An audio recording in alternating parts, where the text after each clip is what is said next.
And here we go for another rock and roll march for the firefighters, butchers, bakers, nurses, truckers, educators, train conductors, plumbers, electricians, the welders, those involved in the production, distribution of food. Rock and roll got that backpack with those red gloves. You know, it is a Dragon versus Trump edition. And in about 4 seconds, we're gonna be in the sun. 4, 3, 2, and 1, and then 0. Oh yeah. I was a bit moody. Not so bad as last week. I'm grateful, thankful my rent's paid, electricity bill's paid, and got food and coffee, and always gotta be with that gratitude, you know. And when the sun hits, that's when I get that double joy. And it's always important, you know, to get a little bit of that gratitude. Here there's a few strikes ongoing, you know. A few strikes, and those strikes of course are going now. And you see a little bit on that side, left and right, and in the middle, and that is of course all the propositions where we are now to surpass, to get a better deal. I guess they're working to get a better deal. Myself, my deal is I'm financially stressed, but gotta get it on the rock and roll. I'm gonna go in the sun to make sure you cross the street. Well, actually we're gonna go by the side there, you know, all the way. And it's always, my fitness journey always starts today. I always say, you know, it's fitness journey commences for me, begins now, today. And you can also commence your fitness journey now. It's not something that of course has to be prepositioned to take a long time to decide, and you can just start your fitness journey on the moment, on today. You know, I've been on the fitness journey for many years now, but it's always something that I gotta be encouraging all to do, because it's something that brings me lots of joy and lots of fulfillment and mental health, you know. Regular physical exercise, you know, that's how we gotta get it on that. And turn your heads left or right before you cross the street. And beautiful day, 22 degrees. There's a beautiful garden there in the corner. I just love passing by there, but I guess now we wanted to get more sun, and you can see the little bright colors from over here, how beautiful they are. And gotta live for today, you know. My anonymous friend put a great sticker on the fridge, and the sticker goes is live for today, dream for tomorrow. And some children are coming there with the parents, so I'm gonna get out of the way, take 4 steps to the right, then 4 steps to the left, because I moved and they move, you know, because in the public we got, you know, added responsibilities, duties, and obligations that I don't have under the normal circumstances of life. Well, we are of course to be now, and it's that added dimension of the public-private partnership, you know, the responsibilities, rules, obligations. Don't want to get too academic or philosophical, sophisticated, intellectual about it. And hey, somebody planted some garden here, some beautiful flowers, LOVE. That's always good to rock and roll with that, and always good. This is new. Thank you workers who did that in the neighborhood, Montreal. I always appreciate some of that labor and work and embellishment of the public. We're gonna have to mass invest across the 63 in the public embellishments. It's always something that gives me joy and pleasure to see gardens, because I don't have a personal garden myself. I'm a renter, I rent, but of course I always appreciate the public spaces that are embellished and that have gardens. And gotta drive a little bit on that slow and be prudent on the roads, you know. Tough, stressful times for a lot of people, and we got a strike going on here, so the buses now are circulating different days. Today is a strike day. Well, it's all strikes until October 5th, but now there's days which of course they have interrupted some hour services, and it's always an added stress, you know, because the added stress is that the buses and the metro system here in Montreal, Hakata Metropolis, are circulating at the reduced rate. So Wednesday is a reduced rate, Friday is a reduced rate, and then next week is going to be a reduced rate. So of course it adds extra stress because a lot of people commute, you know. So that's of course the commuting, and commuting of course is, somebody put something in the fridge. I'm gonna go get it with a smile. Thank you for the donation. When you cross the street, turn your heads left and right, and I share always half 50% with my anonymous friend, you know. And thank you, because I wish I could fill that fridge up, you know. But now I take more than more than I put, and that is something which is first come, first serve. And I'm just financially stressed. Besides financially stressed, I'm a pretty joyous person, content person. It wasn't always so. It was calculating the velocity. I survived being depressed, being suicidal, but here we got a fridge, and I always appreciate people who do some donations. Wow. Thank you. One for me, one for my anonymous friend. One for me, one for a B. And there I'm gonna leave for somebody else. But hey, this is so good. I'm gonna take one bag for me, one for my anonymous friend, and that's something that is very good with that. And that's something where we have to get doing on that. It's something where we have to get doing like that. So always, of course, meditating on the circumstantial position where we are now to get on the go, to get it on the left or right, and the butchers, the bakers, the nurses, the doctors, the firefighters, the electricians, and my cousin there, cousin from another mother. Watch the car. So these are clementines from, it says that it's from South Africa. So they traveled an ocean. See here in the back it says South Africa. So one bag for me, one for one bag for me, one for of course the street, and that's what it is with that. And that's what it is for the go, So that is of course the circumstantial position where we got now. Of course to get it on the meditation where we're gonna get that drilling and gonna get it for now, And my brothers and sisters there, they're sometimes gotta cross the street brutally with that, and that's so we're gonna get these flowers. Look at these flowers, see? Look at these flowers. These are so cute. They're just beautiful tricolor, and I forget. See yourself if you like flowers. You're gonna smell of it. Yeah, they have a scent, but it's quite beautiful how they are here. So that's what I love, I love public gardens like that, and that is something which we have, of course, to situate ourselves in the position. And that is something which we gotta be doing on that, and gotta be the meditative state. Turn your heads left or right, and here we're gonna cross the street. 4, 5, 4, 3, 2, 1. That's how we cross the street brutally, and make sure we cross the street brutally with that.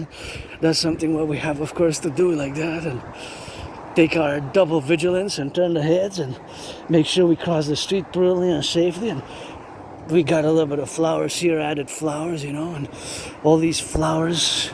I gotta send some LOV to the brains and the muscle. The person who has established this little garden here is of course something which we have of course now to go, and on the go I have it, and it's available for me to enjoy it. It's not just private, and that's something which I like a lot, especially these red flowers. Although yellow, my favorite color is red, red, scarlet, crimson shades of red. But when it comes to flowers, I prefer yellow flowers. That's kind of, I guess, of a paradoxical manner, a paradox. And I love gardens.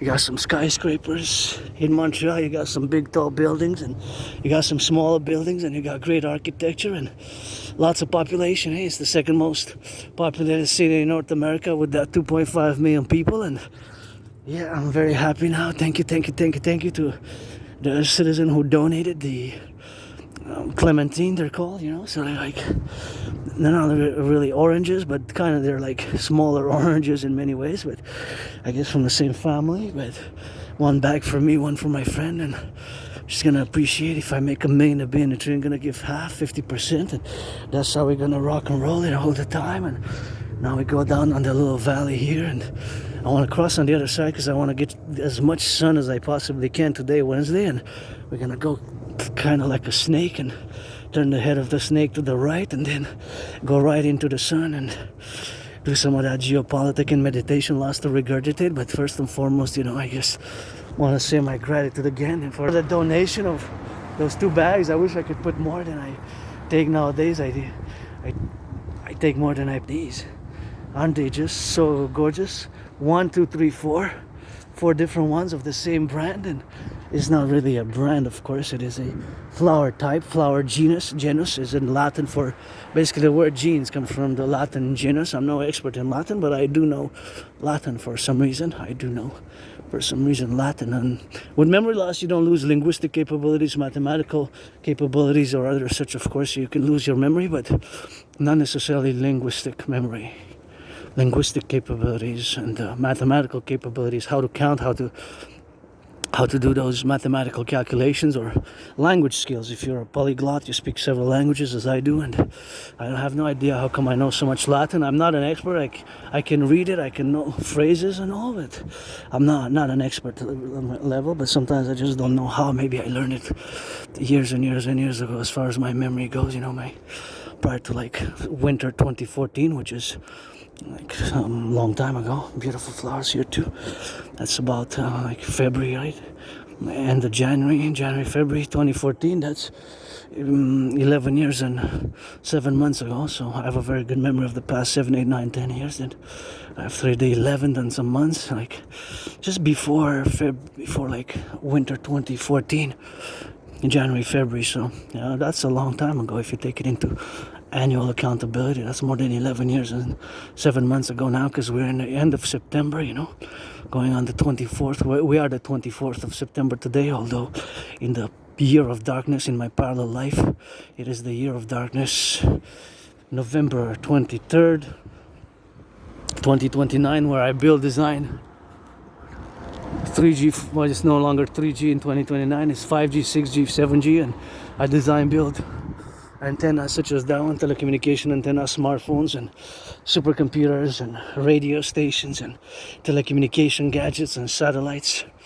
In that parallel life, I'm also an Aspi. Like in this one, I am an androgynous pansexual Aspi who is also an artist, an athlete, a philosopher, a mystic, and an independent geopolitical theoretical analyst, theorist, strategist, and of course developing strategies for the North American Collectif since many years, especially since I got out of depression in 2017. I was depressed, suicidal from about like summer 2014 till about summer 2017. And in summer 2017 I crossed Canada coast to coast with my anonymous friend.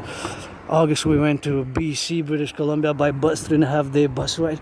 We went to BC, British Columbia, Vancouver, and then in September 2017 we went to Halifax, Nova Scotia, to go to the eastern Canada. In Halifax we had taken the train, and it was a 25 hours and 44 minute train. 25 hours and 44 minute train, so more than a day by train, and that was really a good experience. I even have, of course, the bus tickets, the bus tickets and the train tickets. So I got those 4 tickets, and I'm auctioning them, I guess, for $1 million each to give my anonymous friend half. And really, my only stress now is really financial.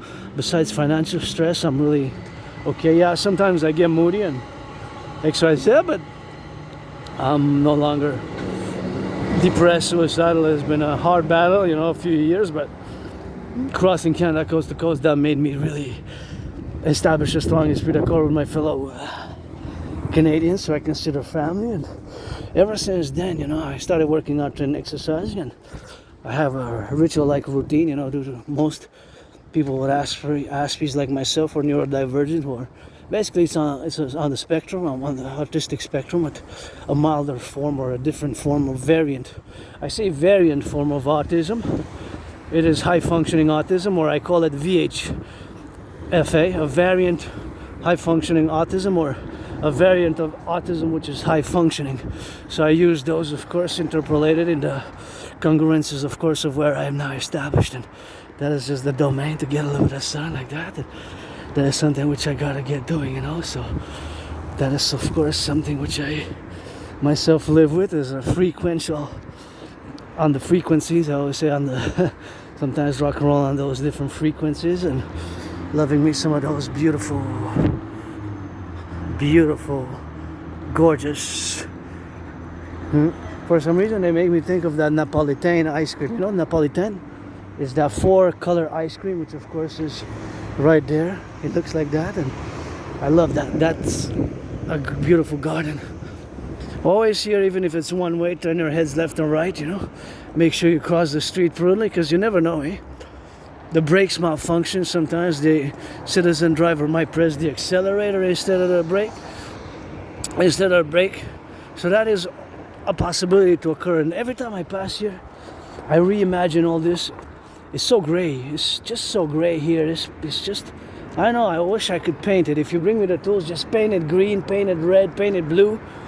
This bridge here, it's just, something about it that is just, and I assume that it hasn't been built in many years like that, but of course it's something which of course I gotta be categorized, of course, to go to see, of course, on the go with that. And there's just something where I have to see, for that to be, of course, on the doing like that. And that is just the fantastical aspect of my reimagination.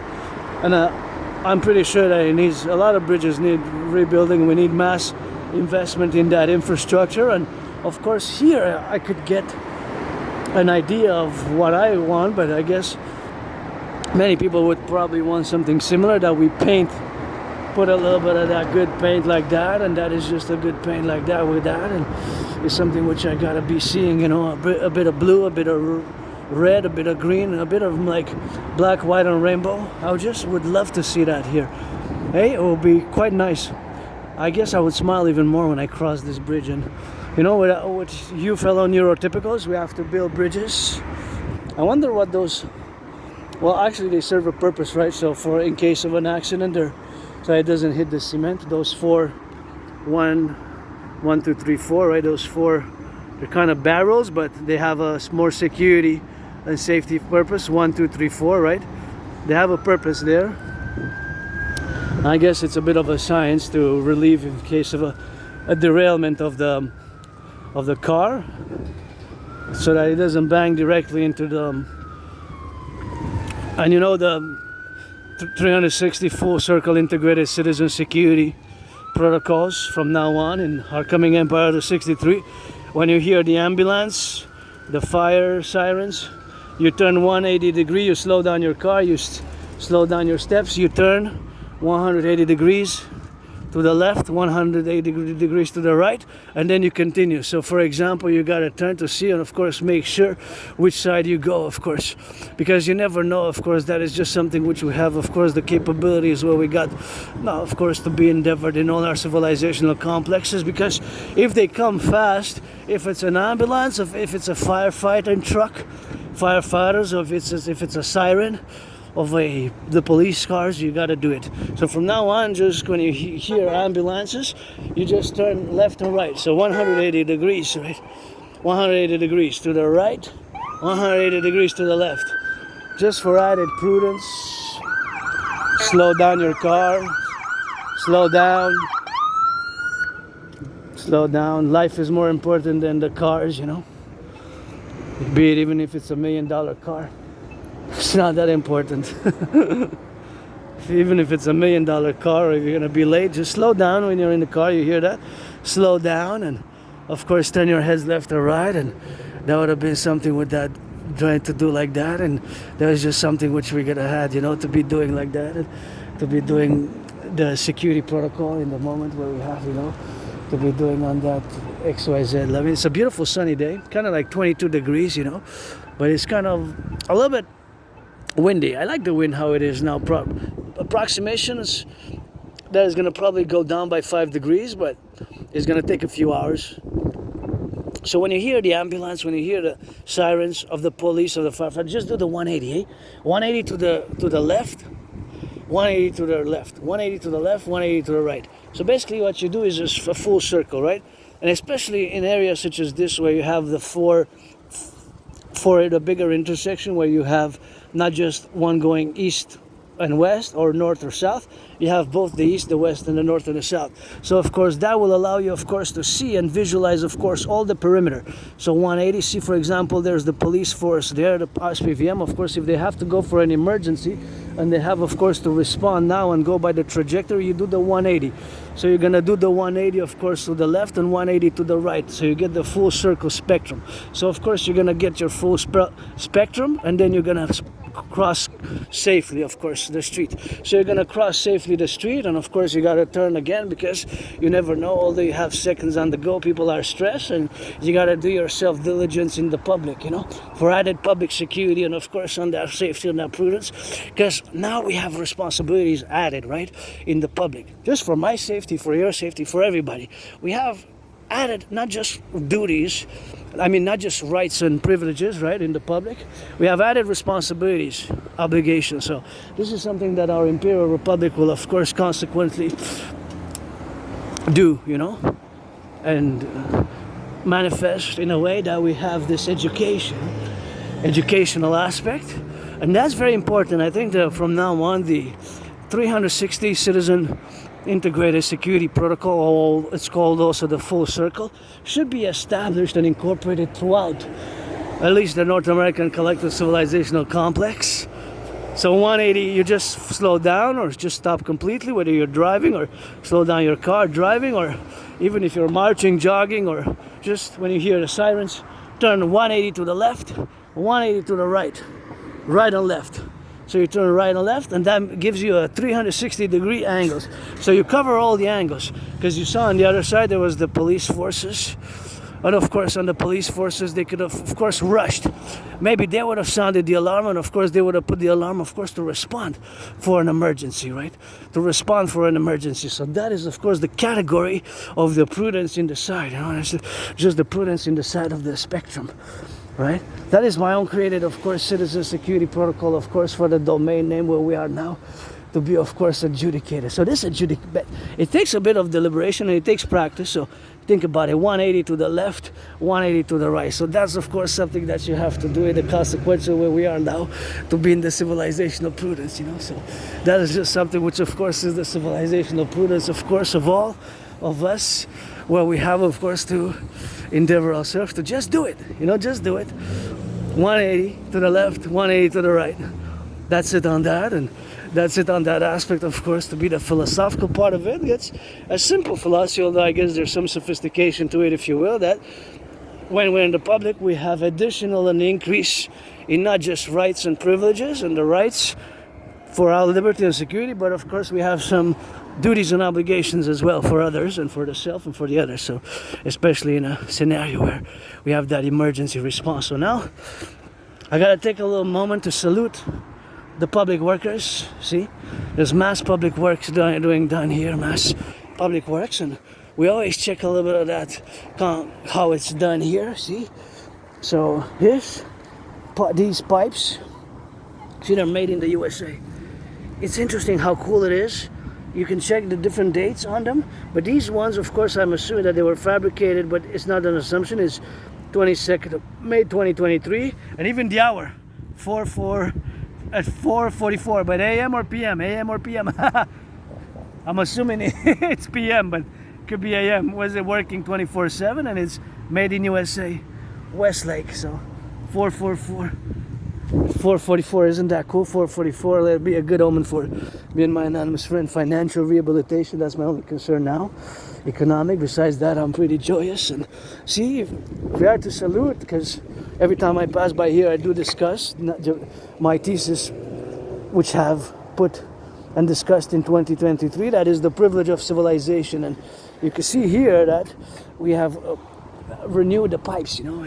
We have renewed the pipes. So that pipe renewal is, of course, something which we have, of course, to do consequently and in the prudence. So now doing a meditation, of course, of all the public spheres, of all this. But this is just a segment, right? So this covers just a small segment here. But this, of course, has hundreds and hundreds and hundreds of kilometers and miles underneath, right? Because this segment, and you can see that there's a different date, right? There's different dates on it. This is January. So the production of these pipes are different dates. So this is really, really cool. So salutations to the public workers, you know. And you see just a segment which we see now. So this enables us to have potable water, you know. So the potable waters, of course, that we have endeavors us to have running water underneath, running water for us to bathe, to take the showers, and for me to do you do laundry? You take showers, you bathe, and you wash the dishes as well. You know, so all of this is a privilege of civilization. So I got to give a shout out to the public workers and of the past as well as the future now, because there's tons and tons underneath. Eh? There's tons and tons underneath, tons and tons of weight and miles and hundreds of thousands of miles across the 63. Here we're just in one segment of the big metropolis island of the city, right? And you can see some of them were made in Canada, some of them were made in the USA, right? So this one was made, of course, again, see the different dates? This one's October, see? That one's October. So you have confluences of different fabrication dates. Isn't that fascinating?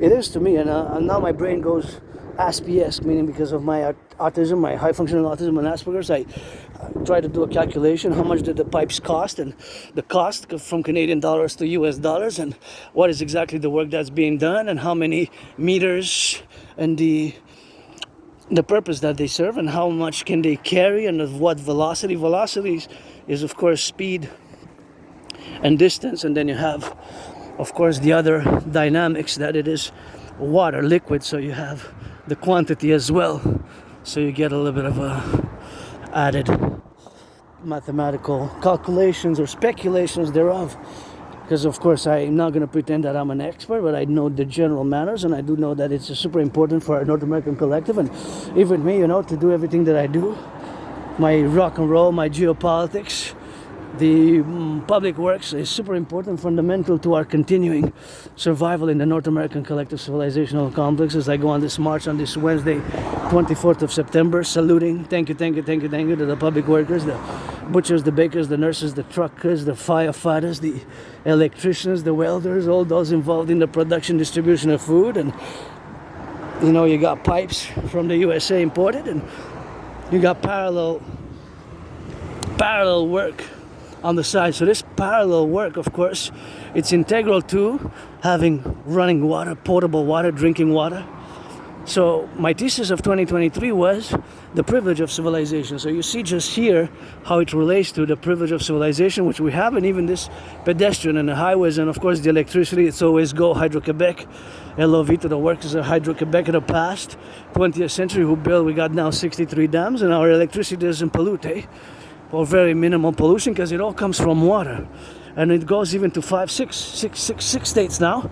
I think it's 6 states in the USA, like Vermont, Maine, New York, New Jersey, and it goes all the way to Manhattan Island. The electricity, and it's from water, right? So it's always ongoing. It's always running water. It's 24/7 the cycle, and some of them have been operating since the 40s and even 50s. For more than 7 decades, they're still in operation, right? So that is also a privilege of civilization, for example, to counter, of course, the proposition to the manifestation of our civilizational privileges as we have different sovereign individual interactions with them.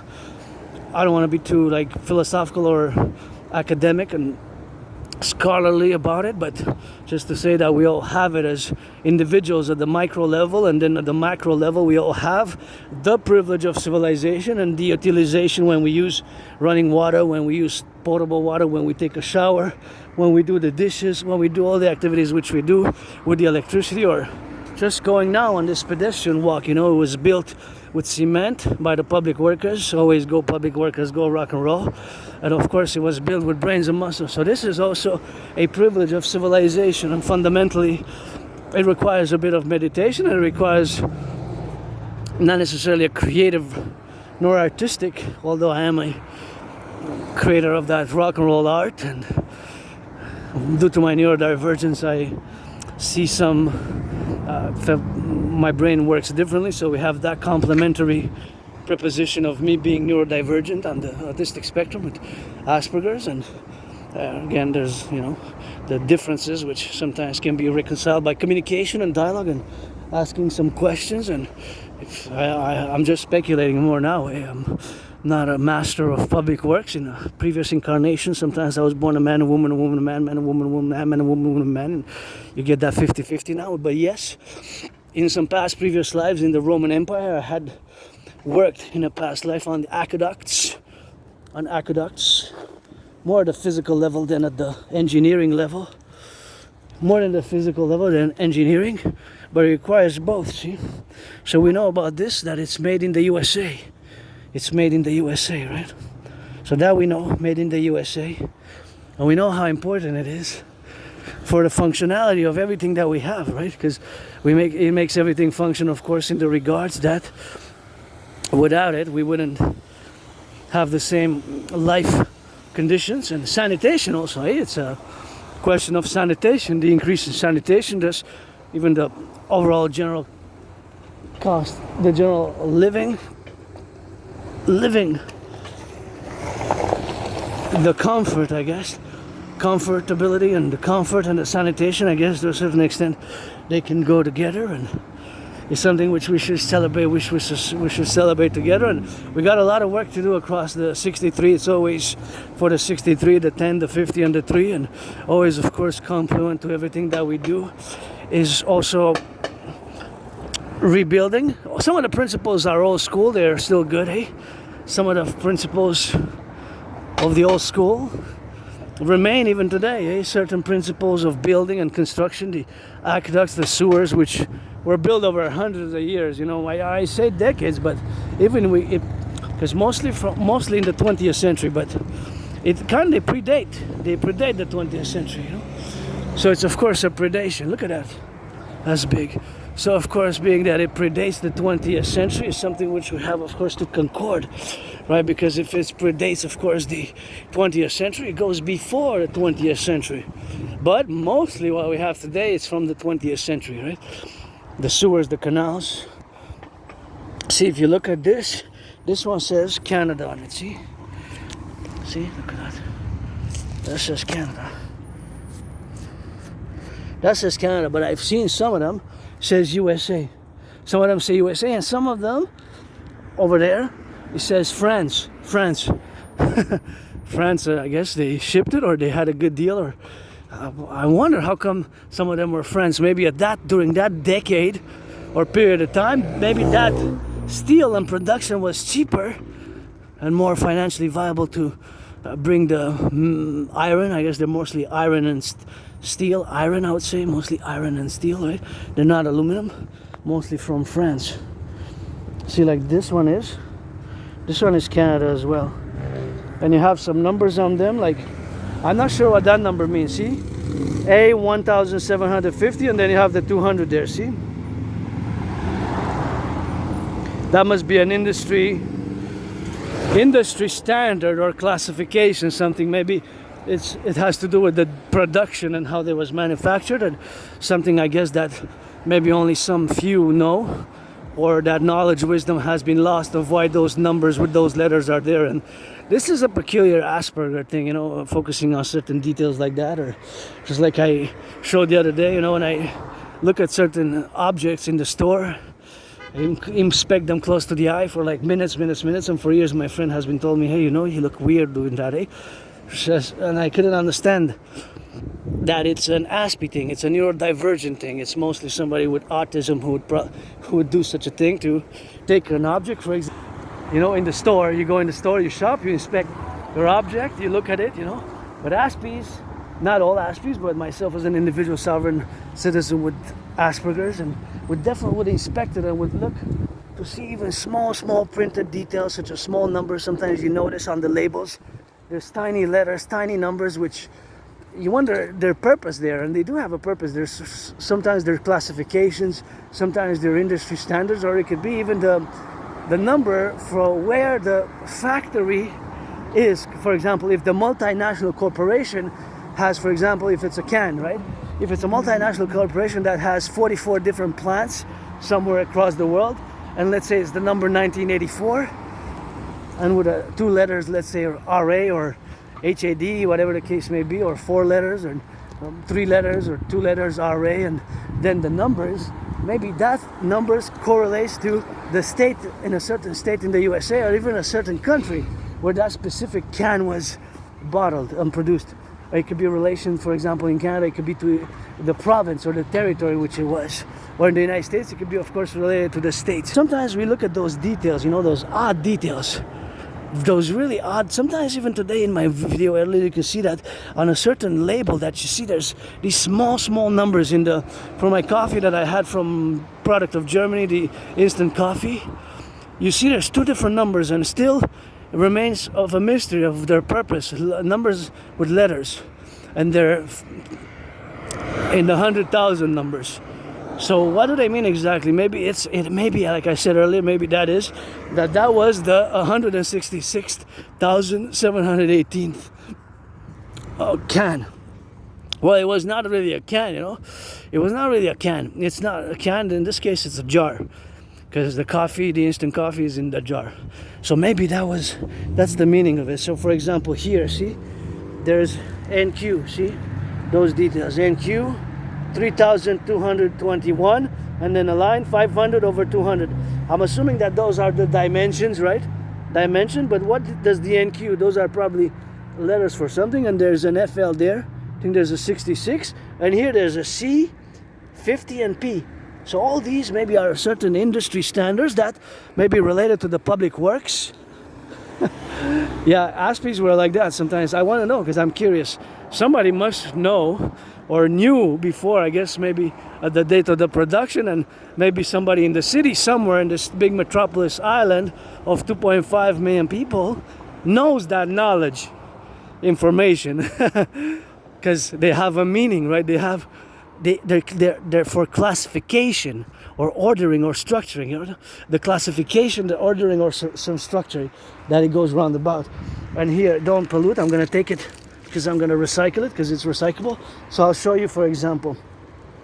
See, this has expired it would have expired in 2027. But see, there is a lot number, 2024.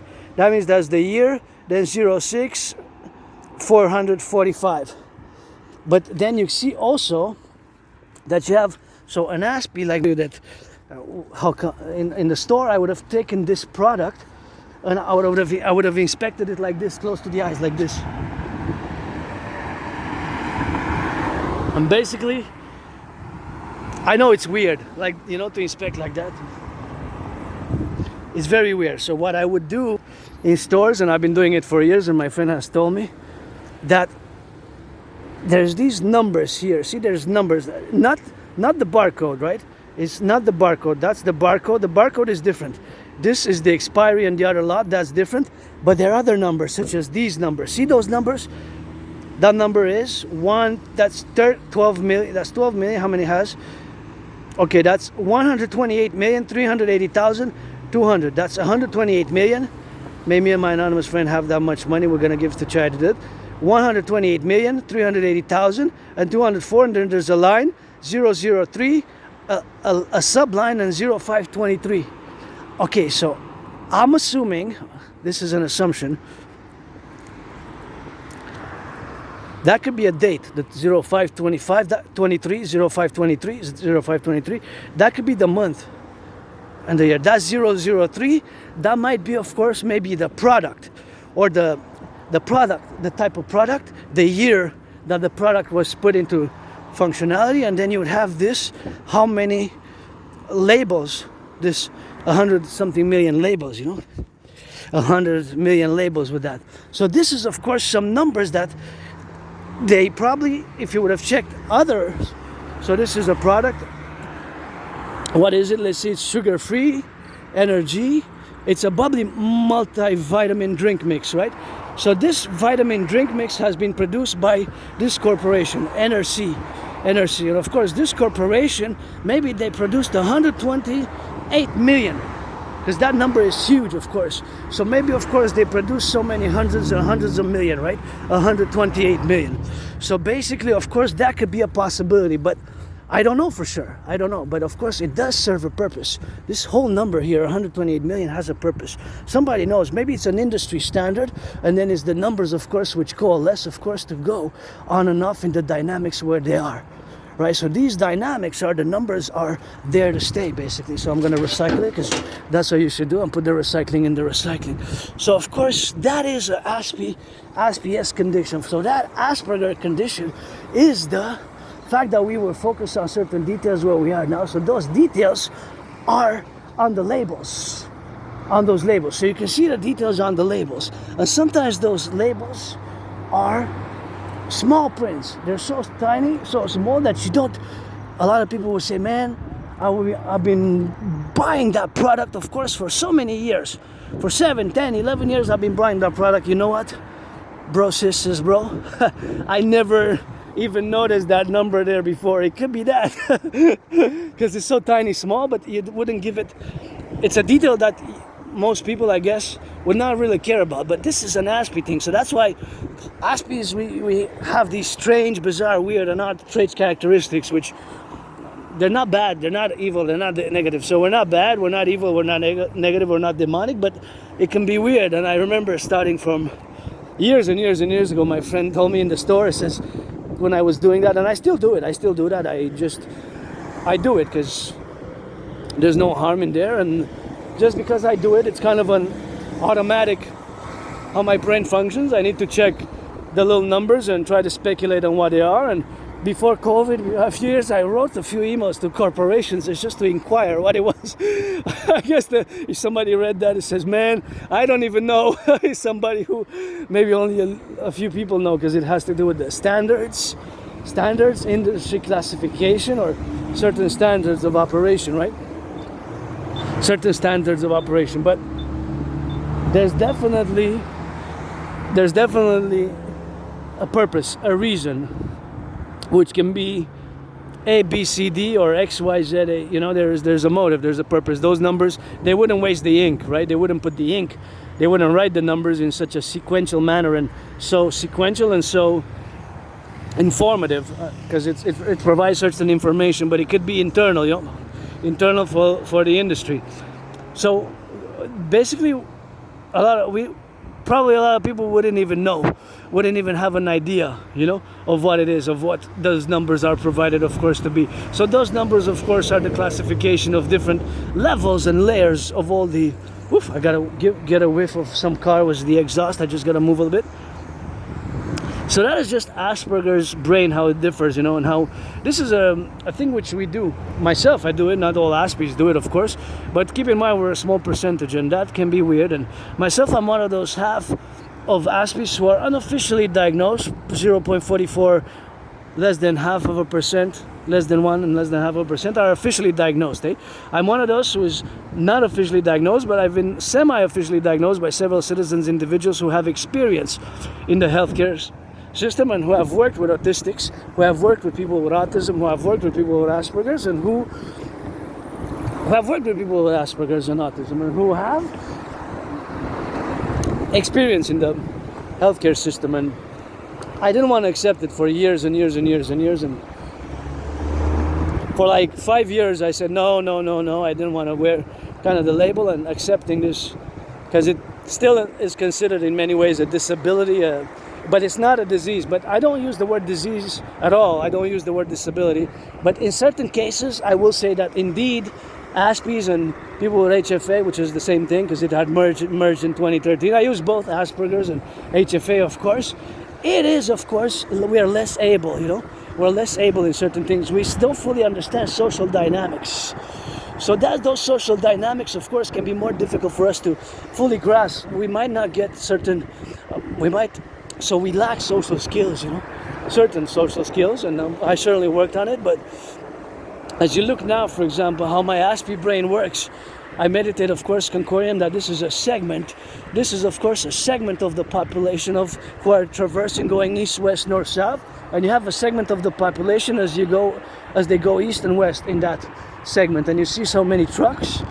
And of course, the meditation here is, in terms of geopolitics, that it is my special interest, that this is just a small segment in Montreal Island, and you can see how many trucks we already have. Maybe some of those trucks are carrying bacon, cheese, milk, lettuce, or romaine lettuce, or some other lettuce, and some sausages, some wafers, some chocolate, some coffee, some milk, some eggs, etc., etc., etc., etc., and that they're integral to the North American Civilisation Collective, and some are beginning their journey, some are about to end their journey, but there's just so many across North America, as in relation, of course, to the cars now.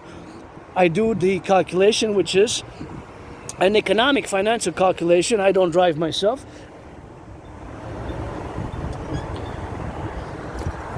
But of course, the calculation is always specific to the realities of the fact that the price of gas has increased. So the price of gas has increased. It was 93 cents in February 2020. The average price of gas was 93 cents. And of course, in 2020, since then, the prices have increased by so much, you know. The prices have increased so much since 2020. February 2020, the price of gas of course, was an average of 93 cents. Last month, in August, of course, the price was about 164, right? 63. 163. So basically, if you do the calculation, 163 minus 93, you get about 70 cents. 70 cents is about, in percentage, is about 75%. Is about 75%. And of course, about 75%. But that, keeping in mind that the price of gas has increased by 75% in the past year, in comparison to how much the salaries have increased. Of course, the salaries have not increased by the same proportion. It's about 4% average increase of salary since 2020 February. So take that in comparison how much it sucks from the citizen consumers' purchasing power. So basically, the majority of the population have lost power because of the cost of gas. The cost of gas. The cost of gas.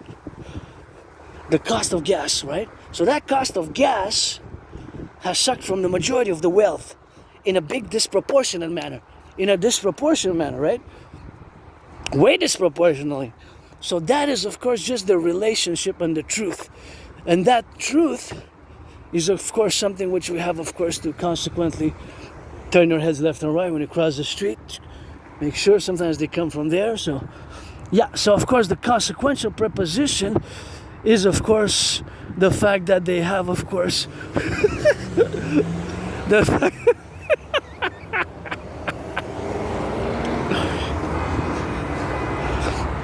so I was just laughing because of my own difference and how I'm different and neurodivergent, and I give permission to people to laugh at certain things, you know, but in a good way. I learned to also laugh at myself, but I suffered struggle, you know, because of this Asperger's.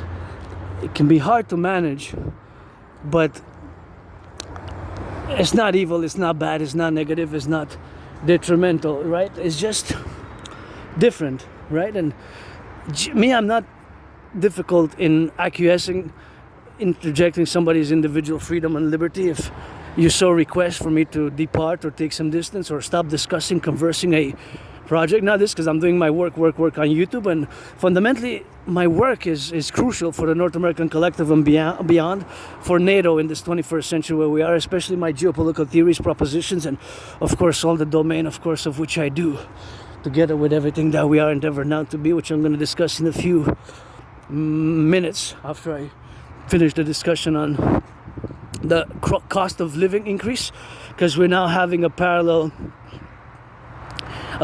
discussion, and there's strikes in Montreal, strikes, and not just a discussion but action. This is one thing is to philosophize, the other thing is to march and walk with it, you know, as I march and walk with it, with the philosophies and the dragon kingdom of the goddess as well, GODDSS. And I gotta say, you know, if I was saved by the goddess, and I guess I saved some people along the way, and I live with my neurodivergence because there's no medication, it's not a disease. Hey, look at these beauties. Gorgeous, eh? In the wild.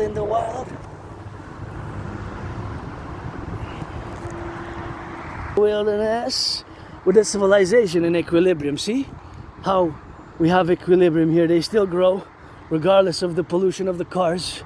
They still grow, eh? My yellows. Say yeah, you know it. We still growing. Flowers still growing on the side of the highways. In the many ways I know rock and rollin'. Eh? I'm good at rock and roll, I'm good at dancing, I'm good at geopolitics, but at other things I suffered, I struggled. This difference is, it's not always easy. For the 63. But once you understand it, and once we build those bridges, because we have to build bridges, then we can work together for the individual liberty and joy, pleasure, because the body's a pleasure, temple for pleasure and purpose. And you know, if you want to be friends with benefits, you got to be on that 18 plus, and just gonna card you, ask for proof of age. But besides that, we can rock and roll and together, no problemo. So as I go towards the sunset now, my only difficulty, stress, maybe that's why I'm moody sometimes, is most likely because of that. because of my financial economic stress, which a lot of Aspies have. And don't tell me about the Aspies who are billionaires and multimillionaires, because yeah, there are some, but when you have a tiny community such as a minority of a community as mine, who are, even with, if the whole Aspie population would be diagnosed, it would still be less than 1%, but the unemployment rate is 80%, 4 out of 5. So the unemployment rate is 4 out of 5, 80%, right? So it's something that has to be addressed. And I had many jobs. It's just losing them. Aspies, we tend to lose them, you know, after I had many jobs in the past years, and sometimes it's 4 months, 3 months, a few weeks, a few days, and it's losing the employment, you know. That's just what it is. It's losing the employment. I'm working now. I'm working every day in my independent rock and roll, geopolitics, sports and fitness, investing in the body, and been on the fitness journey since 2017, eh? And just to finalize, before our priority was discussing the cost of gas in parallel to the cost of living crisis, because the price of gas, so many people drive, see? But in the past 5 years, the gas has increased by about 70%. At one point, it has even doubled, because at one point during COVID, it was $2. Even $2.25, I remember. I remember $2.25 at one point for a few weeks, few months. It was like $2 more than $2. But now this year, it was kind of stable around 160, 167, 163. It's 156 now. When I left, I believe it's 154. So it goes between 150 to 170 nowadays. This past 2 years kind of does, it stabilized between, but it has nonetheless increased. The percentage increase, because the percentage increase is what gives us the reality, right? When you calculate the percentage and the mathematical cost of living of everyday expenses, and then you calculate the expenses on a daily basis, and you see where it has sucked out of the purchasing power of the majority of the citizens, because the stagnation of the salaries. And now it's not only the gas, but also the cost of other goods. So this is the double trouble, a pressing matter of why so many people are in a financial crisis. I think more than we're let known, way more than we are let known. And I think we have a big crisis. It's just we're maybe the powers that be don't want to alarm us too much, because I have a bad feeling, you know, financially. But I also have a hope in my DRT. Paradoxically, myself have struggled. Even where I live now, I moved with nothing there. I moved with nothing. So back to finalize the calculation on the cost, right? And of course, gas, even the trucks. The truckers also, if they're not electric or hybrid, they had to pay more for the transportation, right? And of course, it pretty much, in the USA, price of gas has also went up since COVID began. And I survived COVID. I thought I was going to die of COVID, and I survived. I survived COVID. It was hardcore. I thought I was going to die. It was like death, pestilence, and disease. See how they grow beautiful flowers from the concrete, and you even got a bee. Where there's bees, there's honey. See, you got several bees. I count 1, 2... Yeah, and here we got grapes. A few bees there, 2, 3, 4. Something like that. Maybe there's more around, because where there's a few bees, they're probably spread around. Usually there's more clustered together. But that is, of course, the reality. Or maybe I counted double twice. They're the same ones. And see, you have not but these are grapes. See, this in the past year, I took grapes from here. I'm probably going to come in the coming days and weeks ahead to take some grapes here and put them in a bag, and of course wash them and make grape juice like I made in the past years during COVID from here. And I have 3 other places. So I have this place and 4 other places where I take grapes. But this one is like 4 main places across Montreal where wild grapes like this grow. Not these. These are not grapes, eh? These are not grapes. Those are not grapes. These are wild grapes here, see? And they're good. You're just sour. You gotta wash them, because they come from that pollution from the city. But see, it's turning red and green. See the flowers, they also grow here. Beautiful flowers on the way, and these are grapes. See, these are not so good to cook anymore or to eat because they went, but these are grapes. But you have better one, but not these. These are not grapes. Don't eat these. Those are not grapes. So grapes, these are grapes. These are grapes with the green. These with the red stem, they're not grapes. So don't confuse them. Don't confuse them. They're not the same, eh? Just make sure that you don't pick the wrong ones here. If you pass by here, by the side here, you're gonna see there's a lot of grapes. My favorite fruit, by the way. Grapes, grapes, grapes, my favorite fruit, by the way. By the way, I see grapes, I go, I slay. Say, hey, I'm not a demon, I'm a dragon. Gotta get that Horus on the throne. Gotta get that victory, that's alone. More flowers. See, yeah, look. These are grapes. Grapes, grapes. Good grapes. Very good grapes. Gonna take a little cluster. Wash them.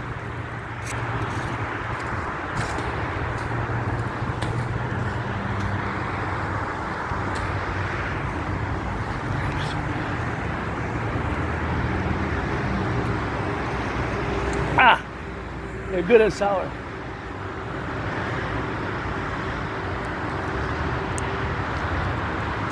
There'll be a World War III. Have to eat grapes, man. Wild grapes.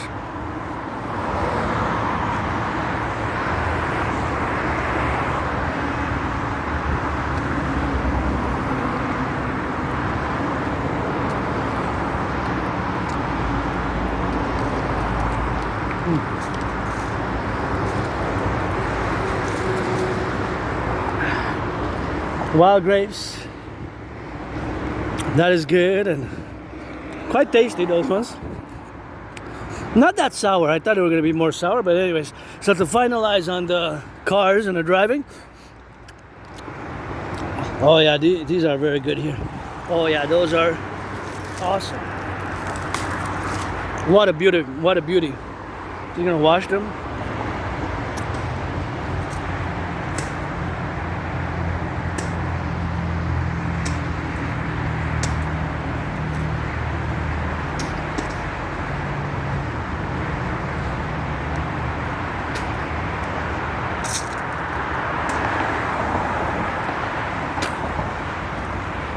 Wild grapes, man.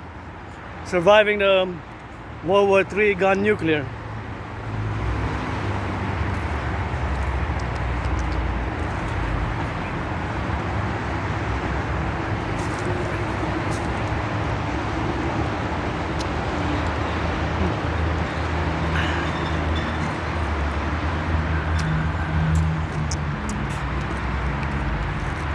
It was a great cluster.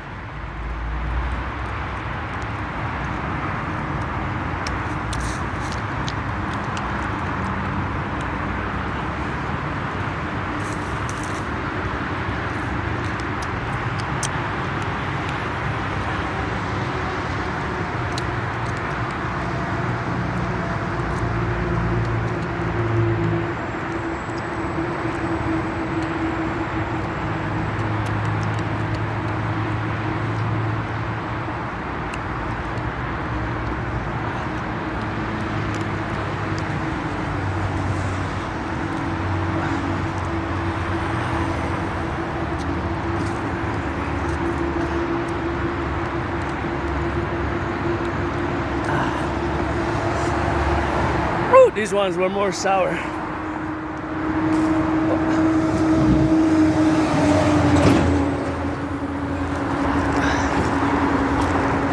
I look bloodied up, bloodied up, bloodied up. Like a vampire. Don't ask me when I got that vampire tatted on me. But who knows?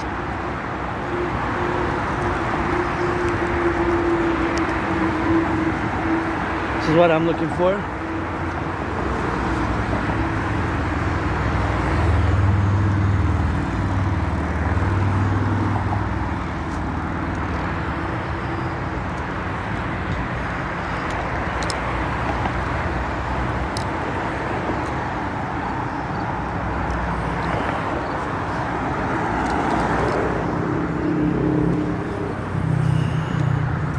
So here we are, ate some wild grapes and finalizing the discussion on the car's consumption, and of course even taking into consideration the trucks, eh? So added cost of transportation has added pressure for the prices to go up. So it's a parallel combination of inflation, and the price of gas has been a major contributor to the cost of living increase, and also the prices of goods increasing in cost.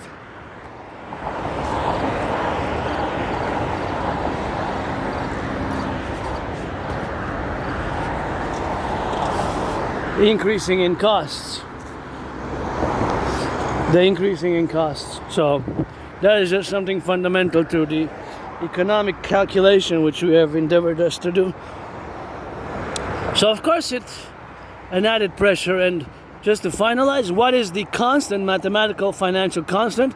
It is of course the gas consumption, because each and every car's gas consumption could be A, B, C, D, 1, 2, 3, 4, X, Y, Z, W, but it's a constant for each and every car.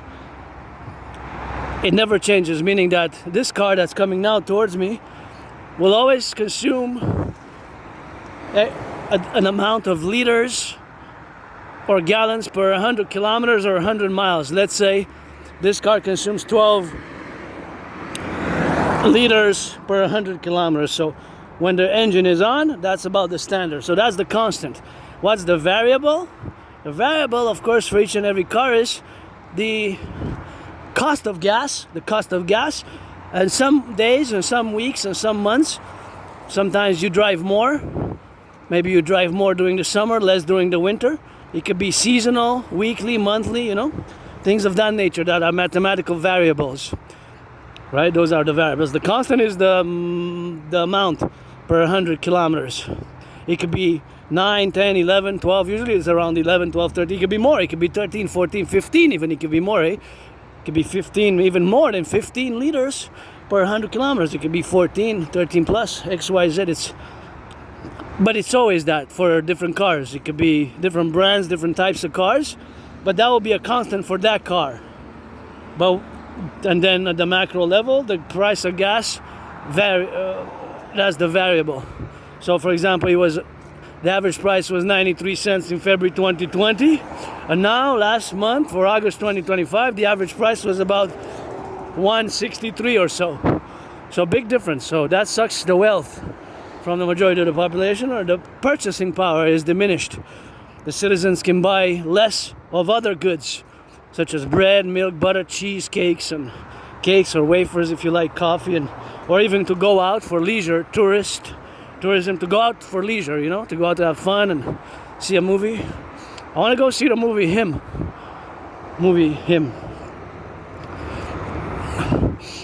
Because I saw some reviews, and I want to go see it because I love dancing. Dancing is my favorite sport, but I also love football, gridiron, North American football, go Niners San Francisco, and I love it. And just calling the NFL, NHL, also the NBA and the MLB to reduce the cost of the tickets, powers that be, especially the owners, and the players, to work to finance more women's sports and fellow Aspies as well, and to support my dream, the dancing goddess in the Dragon Kingdom, and fundamentally, of course, to concord and give some wealth and reduce the ticket costs.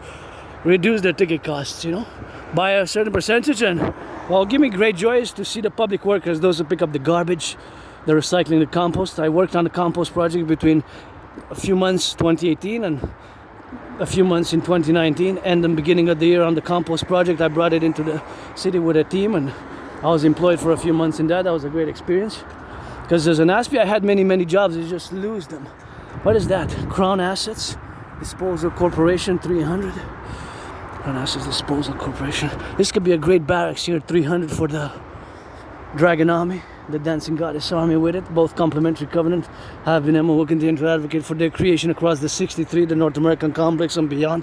NATO as a vast, massive public-private partnership, as a vast, massive public-private partnership, as a vast and massive public-private partnership, as a vast massive public-private partnership to do, and to consequently, of course, appellate and be in the industrious.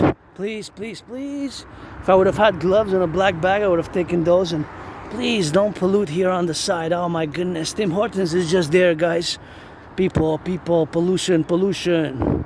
It's just there, the garbage. Oh my goodness, so much pollution. And you look, see, we got the flowers here, so please don't pollute. Look at these beauties. Oh, so much pollution here. Look at these. I don't know what they're called. These ones are so nice. See? Let me try to smell a bit.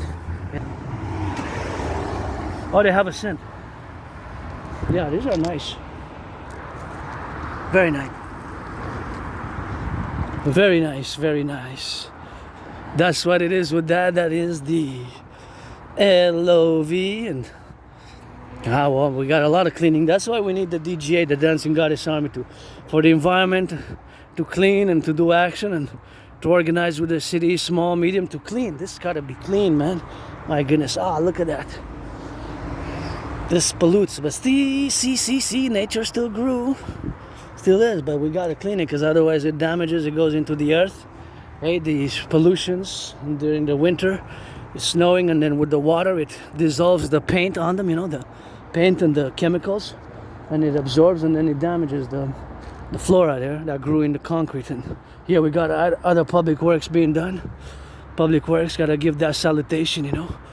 Public works here on the side is something which, of course, we got to conclude. And of course, I don't know what exactly they're doing there, but it seems that they're doing some important work, and I got to salute, give them a little bit of that LOV now for the butchers, the bakers, the nurses, the truckers, the firefighters, and the electricians, all those involved in the production, distribution of food. And I always got to meditate, you know, integrally for the North American civilizational complex, because we are, of course, interdependent, and such public work such as this one is a major importance across the North American collective, and our coming empire of the 63 will have mass works like this, you know, mass works. And of course, it takes some brains and muscle, it takes financing, but of course, financing is relegated, of course, paramountly to the DRT, which we're going to implement, of course, and which we're going to concord now. So, of course, all these situational aspects where we are now is, of course, to meditate fully that mass works such as this is super important, you know, super important for the mass works which we are to be endeavored ourselves in the future, and of course, which are done now, because, of course, even now, they're mass works being done interdependently, and of course confluently, and in the concordantly, and the committance, of course, of everything that we appellate to sub-finance, what I call the public-private partnership sub-financing. I'm not going to go into the theoretical philosophies too much in depth, but it relates to the DRT, the debt fusion theory. Generally, that is basically what you have to know. So of course, it relates to the DRT. I'm going to get out of the way here, just make sure we cross safely. And kind of is a nice bridge, you know, very nice bridge, kind of nice. There's something I love about this bridge here, you know. Ah, beautiful, just gorgeous. There's something I love about this bridge, something that just floats my fancy, you know. And we need to build bridges, as neurodivergent aspies. We got to build small bridges, sometimes big bridges, large or extra large, within those 4 categories. Of course, there's different categories. I'm saying those categories. And see, interestingly enough, you have the spiders. You have the spiders there, see? Those spiders, 1, 2, 3. They survive here, you know. They survive, the spiders, you know. They survive, man.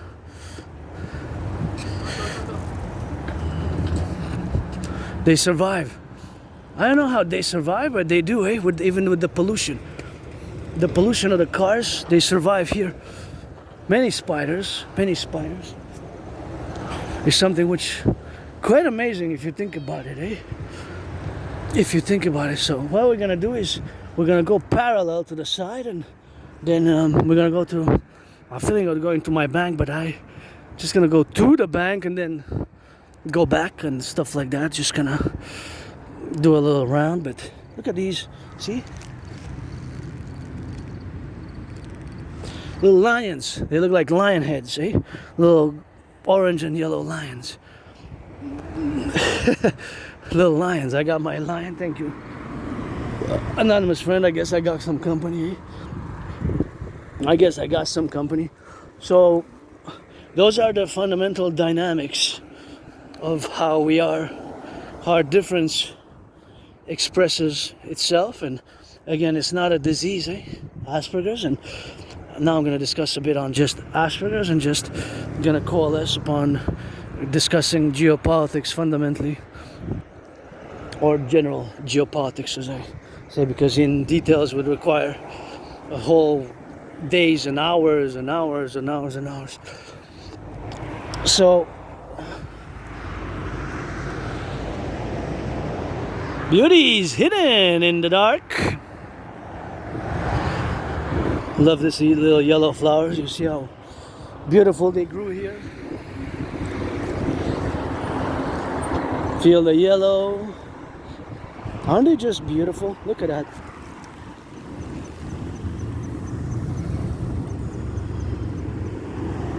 They look like lion heads, like a lion-headed flowers. It to me looks like a lion with a mouth. Oh wow, there's so many little lions.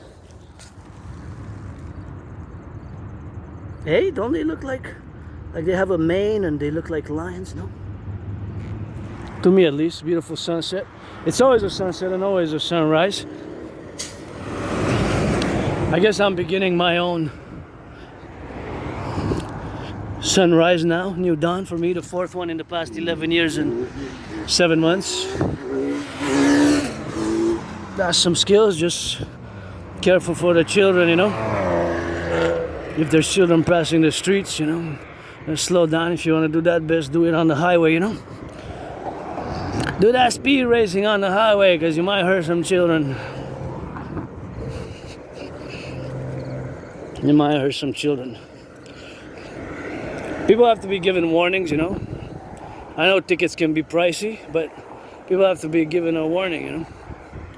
Because you never know, what if children are playing there and you go and they run and you have an accident, man. And you're going way too fast to brake, you know. For the brakes to pop in time. Think about that. You go on the highway, even there's a risk there, but at least there you can go to that speed, you know, that speed.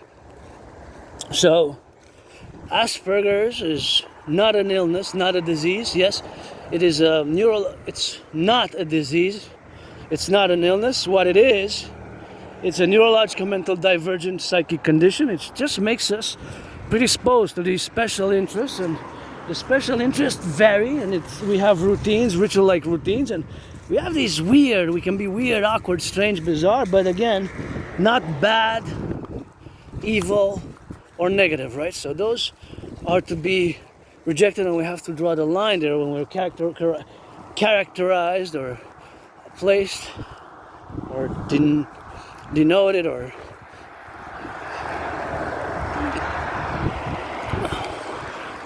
gossip to be evil, bad, malicious, negative. No. We have this neurodivergence, and we have certain traits and characteristics which are odd, which are bizarre, which are weird, and which we have, of course, to work on, of course. And that work, of course, it is something which is fundamental to the integral aspects, of course, of the work to do integrally, and of course all the situational aspects, of course, where we lack certain knowledge and dynamics that make us even vulnerable, you know. And our vulnerabilities are, of course, revolved around lack of certain social skills, you know. But I do not use the word disease, of course, nor symptoms, nor disability. I would say that indeed we are, many aspects are, including myself, less able in certain social settings, social circumstances, and communication, and we have these characteristics and traits which can really seem odd and bizarre again, but again not evil or negative, which can be, for example, repeating words and echolalia, repeating word per word, verbatim per verbatim. That's Latin for word, what somebody else would say out loud, out live, and direct, repeating the same phrase and sentence. Beautiful little garden. And of course we have those specific characteristics, and those are just the characteristics and how we live to manage the characteristics, because there's no medication, and the cause is inconclusive. We don't know what causes Asperger's, right? We don't know. It could be hereditary, it could be biological or hereditary, or a combination of factors, both hereditary traits or genetic, if you will, genes passed on via heredity, or it could be a combination of just the environment. So those are the multi-factors which are, it's inconclusive what causes, and only half are officially diagnosed of Aspies, which is a form of autism, HFA, and it has merged in 2013. But, and I gotta give a shout out, thanks again to my friend who gifted me 2 books on autism, which includes some chapters on specificity of Asperger's, which it relates to different traits and characteristics and different levels of support required. I don't need a lot of support myself. I really don't need a lot of support. I really don't. It's just economic, finance, and I have my work, my dream, the dancing goddess in the Dragon Kingdom, which is fundamentally a call for a public-private partnership. And I got my daily gratitude. My rent's paid for September, electricity bill is paid, and it's gonna be difficult to pay my phone bill. It's probably gonna be late by exactly a day or 2 or 3 or 4 maximum 4 days late. Maybe my October 5th. But that means I'm gonna get probably a few dollars penalty that I think I'm gonna have trouble paying it on time. Maybe I'll pay a minimum or just go drop $10, which probably is gonna be it. Dropping $10, which will symbolize a quarter, because what I need to pay is 40. So $10 is 25 cents, and 25%. So we can be Aspies generally, and people with autism are above average in mathematics, but not all Aspies are good at computer science, right? And that's a myth and a legend. No, not all Aspies are good at computer science. So yes, indeed, the percentage ratio when compared to the neurotypical, give some charity habs, reduce the ticket cost, give some tickets to the firefighters, the train conductors, the public workers, and that is just something which we have to do in that situation. So, of course, the dynamics is, yes, more than 20% of Aspies are very good at computers. That's 1/5. So, it's not all Aspies. 1 out of 5, about 20%, a bit more maybe, 20% are very good at computers, right? Yes, in comparison, when you do the mathematical, statistical, proportional calculation, the ratio of the population, you would know that, of course, only about, but not only really, but it's between 1 and 4% in different variation across North American states, Canada, United States, that are very good at computers. Of the neurotypical population, of which you, the vast majority of neurotypicals are, the 99% of the population, you are neurotypicals. Compared to us, you are less than 1%. So it is in fact like 10, 11 times more, roundabout, with a variance across different regions, from Montreal to Toronto to New York to San Francisco to Dallas. It could be a variance, right? Right. So that's being stated because of this variance. That is a variance which you have to fully understand, that indeed, statistically, it is a disproportionate percentage of the Aspie population, which is a tiny minority who are good at computers, the ratio, right? But again, when you look at unemployment levels, there's a big disproportion there for Aspies, because Aspies stand at about 80+% of Aspies are unemployed, right? It's not that we don't have jobs, we don't get jobs, it's losing the jobs. So, and we are also prone to some abuse, I myself survived. I don't know if it was related to, probably was, to my autism, my difference, that years and years ago, I survived a vicious surprise attack. I was viciously attacked by surprise, and that's why I'm hyper vigilant, but I'm somebody who I don't like violence, I don't like violence, but I am hyper vigilant, sporty, intense, and I love to sweat. I am physical, I love my physicality, and I love to dance, and I'm part of the LGBTQ community, LGBTQ and androgynous pansexual. And years ago, I was on the island of Montreal. I was viciously attacked by surprise. I was hit in the head a few times and fell and hit my head on the concrete. On the concrete. Who are those for? Not for as in FOR, but it is in the number 4 person citizens. 1, 2, 3, 4. Oh, it's for the, yeah, there's the elections. The elections, that's what it is.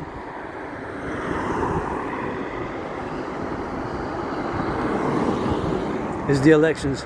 I'm not gonna cross the check. I wanted to cross the check, but I won't. But it's rare that I see.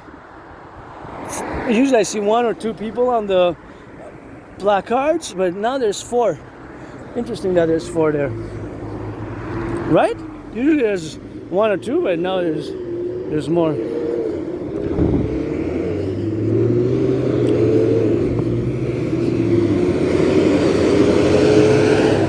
Love it, love it, love it, love it, love it. Look at that beautiful sunset. Hey, so gorgeous. The sun now rises and now sets every second. The sun rises every second. The sun sets. There's always a sunset and a sunrise. So gorgeous. You gotta check. So I survived that.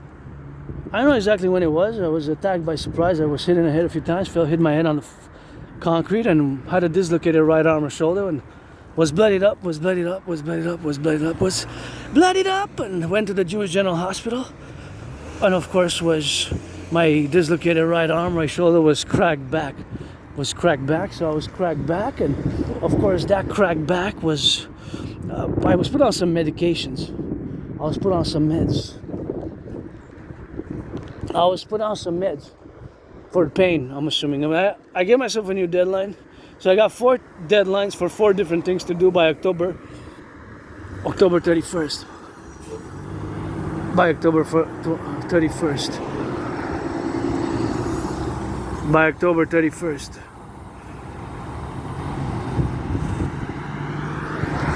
By October 31st, I gotta go retrieve the archives of the Jewish General Hospital to see. I hope they have it, to see when that was. When that vicious surprise attack occurred. And when did I go to the hospital? To crack back it was my dislocated right shoulder was dislocated, and to propose again to my anonymous friend. This is going to be the 3rd proposal. I hope I get a yes. And maybe I'm going to have to do like Joe Biden, propose over and over and over again. Supposedly Joe Biden proposed 6 times and he got a no, those 6 proposals, the first 6 until the 7th. So the story goes, until he got a yes from Jill Biden, the President of the United States, who was the ex-President of the United States, 46th. And you know, I was born in the United States in previous incarnations, past lives. I'm a mystic. I believe in reincarnations. I know some of them. My past lives. Sometimes I was born a man, a woman, a woman, a man, a woman, a man. And post 1776, I was born once as a woman, twice as a man. When I was born as a man, I was served in the same United States Armed Forces. 2 different wars I served in the same United States Armed Forces. Different wars, same army of the United States. And once I was born as a woman, so you get that 50-50 now, androgynous. So that is just, of course, the fundamental aspects of the life where we live in and the life where we do, you know, to be thinking about all the things which we have now. And I gotta be careful, eh? Sometimes there's branches just like on the mountain. If there's wind, just to be careful from the trees, eh? You can fall from above. So I guess even now, if it starts to be very windy, stormy, gotta be prudent when I go below the trees. So I live with a hypervigilance. You know, I'm somebody who doesn't like violence, but I live with that hypervigilance, you know. So I am hypervigilant. I just don't like violence, but I am hypervigilant, and that's survived a vicious surprise attack. I don't know if it was related to my difference, because some Aspies and autistics suffer abuse and neglect and isolation. And I'm gonna finish on Asperger's. I'm just gonna say the 4 main problems. Is I'm gonna say that we need to build 4 types of bridges: small bridges, big bridges, extra large bridges, medium sized bridges, just like when you order a coffee or fries, you got to build those bridges. And it's a reciprocal endeavor with you neurotypicals, and we have to build them together. And of course, now the 4 problems which Aspies encounter most are lack of friends. 1, lack of friends or losing friends. And my solution is simple: don't waste my time, I won't waste yours. Friends with benefits only, or pledge your allegiance to our family, or let's do business, let's work for the North American Collective, the NATO, North American Civilizational Complex. My ideas, theories, protocols, pledge your allegiance to our family. Consequently, pledge your allegiance fundamentally as well is friends with benefits only. You gotta be 18 plus to do that. LOVE, Rainbow Dragon Rock and Roll. You gotta be 18 plus for that one. I'm gonna card you just like when you go buy some booze, some liquor. Here we legalize cannabis coast to coast, ocean to ocean, across all Canadian provinces and territories, which is 13 total in 2019. And I even have a joint that I rolled 3.5 years ago. Should I smoke it before Halloween? I don't even know if it's still good, man. Can you imagine? Because I bought during COVID. It was one of the most affordable. But I didn't smoke much of it, you know, very little. It's been a while. It doesn't do me that good, you know. I don't think it is for me, and I don't know if before though, because you know I have raw retrograde amnesia, memory loss. Thank God is God.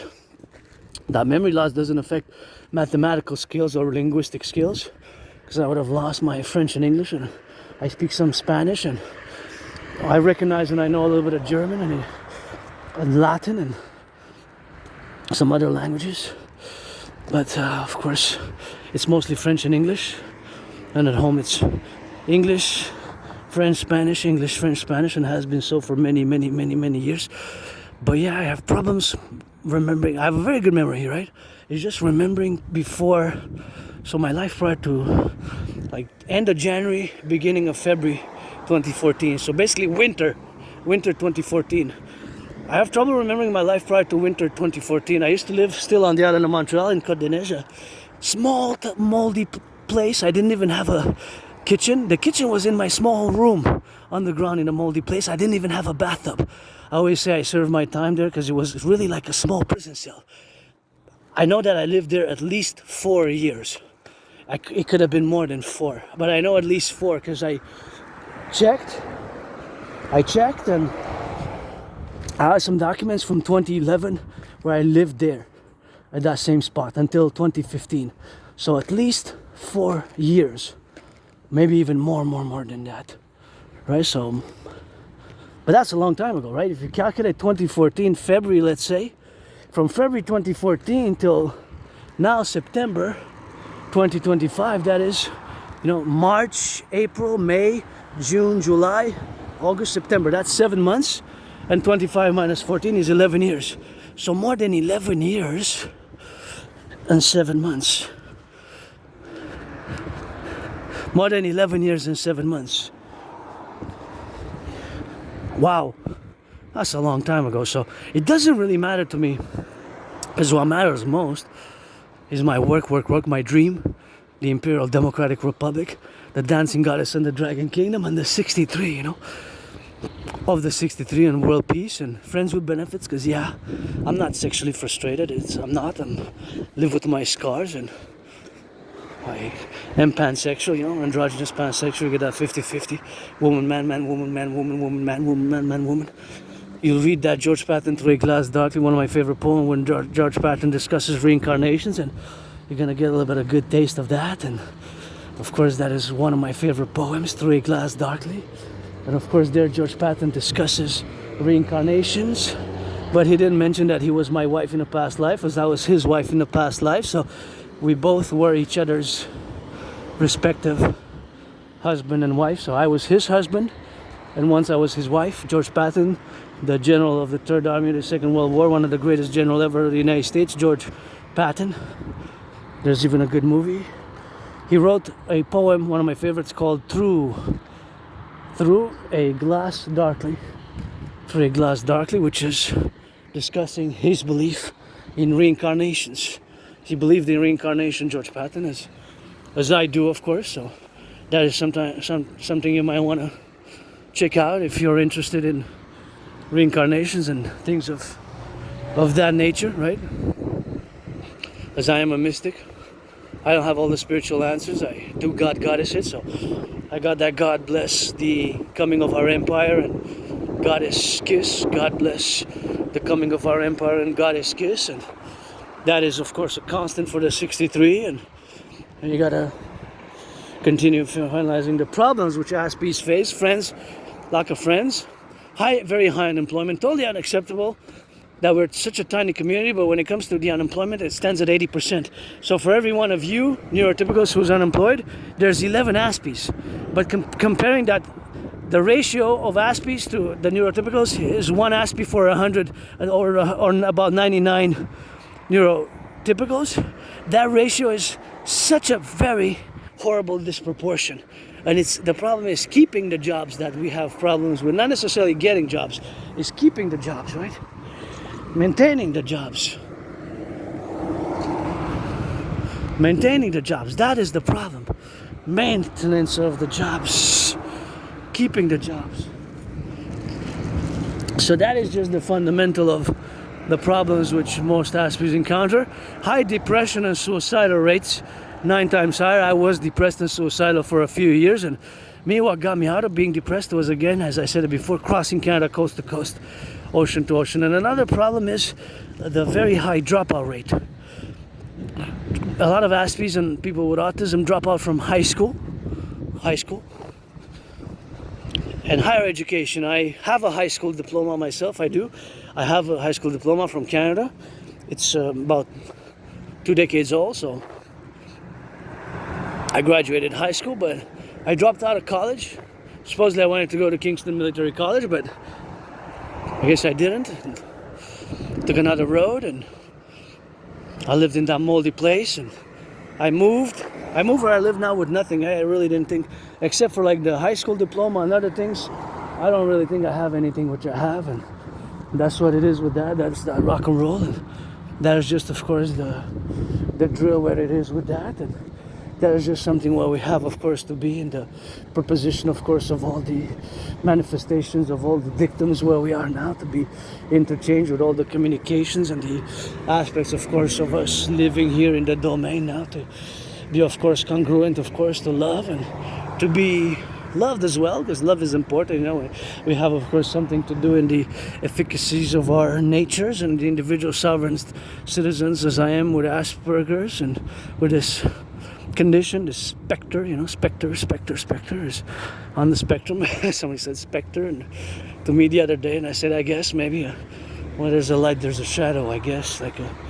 a twins with a purpose, and I guess the suffering, the struggle, the pain had some purpose, and I'm pretty much joyous now today, and financial stress, now it's alleviated by the fact that I got that donated at the bag, in the backpack, those tangerines, and in theory I got $5 to buy some sweets. Maybe I will, maybe I won't, maybe, perhaps, possibly, but that's not a certainty for now, because I still have at home some marshmallows which I can melt with some oatmeal together and do my own dessert. And I still have some ice cream in the fridge, so I guess maybe just eat what I got, and I'm gonna take this road because there's a Super C there in the corner, which I haven't went shopping at that Super C for about 8 years, I think. Last time I think it was 8 years ago. I have a good memory of the past 7, 8, 9, 10 years. After that, 11, it becomes blackout, like it's flashes of trauma, and that I have to retrieve. I'm curious when was it. I'll update, I guess, as I go. So now we're going to discuss geopolitics and a little bit on the financial aspects before we go into the geopolitical situation. I'm just going to revert back to the cost of living crisis, which we are living. Me, you, us, the vast majority, not all, because sometimes I correct people when they say all. Say no, not all. Those who are millionaires, billionaires, and yes, there are some people with Asperger's and autistics who are indeed financially well off. But keep again in mind that we're a small population and unemployment stands at 80%. So you know, those are some exceptions, I guess, to the rule. But if you are among the N.A.C.W.P populace, which is financially well off, just finance other N.A.C.W.Ps to do and give some charity and support my dream, this N.A.C.W.P's dream, and it's for the greater good, and support the love. Because me, you know, it's been years and years and years and years that I didn't really want to accept it at all, that I have Asperger's and that I have autism. I was in denial, you know, but it makes, like, I have it, and I'm neurodivergent. There's no medication for it. There's nothing that, in certain things, I can't change some things. I can only work to manage those characteristics, not symptoms again, in order to build bridges with you, the 99%, and that's where we're gonna end it. And I am good at geopolitics. I'm good at rock and roll. I'm good at dancing. Well, I'm not so good at other things. And when it comes to geopolitics, again, I repeat, because it's an important part of my work, I actually predicted what's happening now. What has been happening for the past years, the Russia-Ukraine war crises, the other crises, I predicted it, I predicted it. I have proof. I have the videos, so I do have the proof to discussing, and I have the proof in the video to show it, because the first video in relation to the World War III scenario and prediction that I made back in October 2019, the first video that I posted in regards to that was October 17, 2019. And I also created that workout training program system, which I discussed often, which myself have created to be a fundamental, simple, effective workout training program system, which requires no equipment and which is relatively easy to do, in terms that it requires no equipment, easy, and although it's some physical effort, and it's meant to increase general overall fitness, and it's not made for necessarily aesthetics, to be looking good and have that beach body, but it can actually, yeah, depending, with myself having started my fitness journey after crossing Canada in summer 2017, coast to coast, ocean to ocean, and that event made me come out of my depression, and that was quite a good event in my life, changed my life, eh? And you know, thinking about that, that's 8 years ago, and 8 years ago, it's been 8 years since I haven't left the island of Montreal. It's been 8 years since I haven't left the island of Montreal. It's been 8 years since I haven't left the island of Montreal, man. Wow. I'm gonna try to go before Halloween, either on both the north and the south shore, and try to get off of the island. It's been 8 years. Wait a minute. Eight? It hasn't been that long that I haven't left the island? No, I think I went in before COVID. So maybe 6 years. At least 6. And this is at least 6 or 7 even that I haven't left the island, man. And Canada, and I haven't left, supposedly, I don't remember, but supposedly I went years and years ago, supposedly in 2009, because I found some information in my journals. Supposedly I went in summer 2009 in Cuba, but I don't remember. My memory is black out for that. And if you want me to cook some good Canadian, it's $1.49 per pound. I cook this good in combination with this one. That's pepper, and yes, I love cooking these. The winter, I cook some good potatoes with it, some good meat, oven, you know. If you know how to cook this, I can cook some good Canadian food, man. This is some good Canadiana with this one as well, you know, how to cook squashes, eh? These are winter squashes, and these are butternut, peppernut. This one I call the yellow one. And these, you know, and there's some more, but this is the variety here. It's not bad, $1.49 per pound. And last time I wanted to check if they offer it today, but last time I checked here, there was a 50 pound, for 50 pounds of potatoes, it was $4.99. So that was very affordable. And of course, there was also for the last video when I came here last week, beautiful flowers, you see that some potatoes also, and not just potatoes, but of course there were some other things which were here. It was so big. It was huge, man, huge. They were selling them from a farm from Quebec. So I guess they sold out of that. I hope so, because that was a really good deal and made me happy. You can check it in one of my past videos. And this Super C, I think last time I came here, at this Super C, it's, man, I think it's maybe even more than 8 years, 9 years. It's been a while, man. I haven't been to this Super C. 8 years. Maybe more, 9? That's how I'm trying to remember. It's been a long time since I haven't been to this specific Super C. And you know, sometimes it's funny because some people say, you know, I don't shop at Super C. I shop at Metro. Or vice versa, I shop at Metro, I don't shop at Super C. But the paradox is that both are actually owned by Metro Inc. And this one is a big one. This one is a big Super C. Right? So this Super C is actually owned by Metro Inc., right? It's actually owned by Metro. So Metro Inc. owns it. So you might say that I don't go shopping to Super C, but of course it's Metro Inc. that owns it. So you might say I don't go to Metro, but I go to this one, and that means that you still go to it, although you don't know because it's the same company that owns them, right? It's still Super C that's owned by Metro and Inc. The corporation Metro Inc. is, of course, the ones who own Super C. So that is something which we're not fully aware of. But here in Canada, our supermarkets, Super C, Maxi, and Loblaws, are dominated by Metro Inc. So many others, of course, are. So Metro Inc., Loblaws,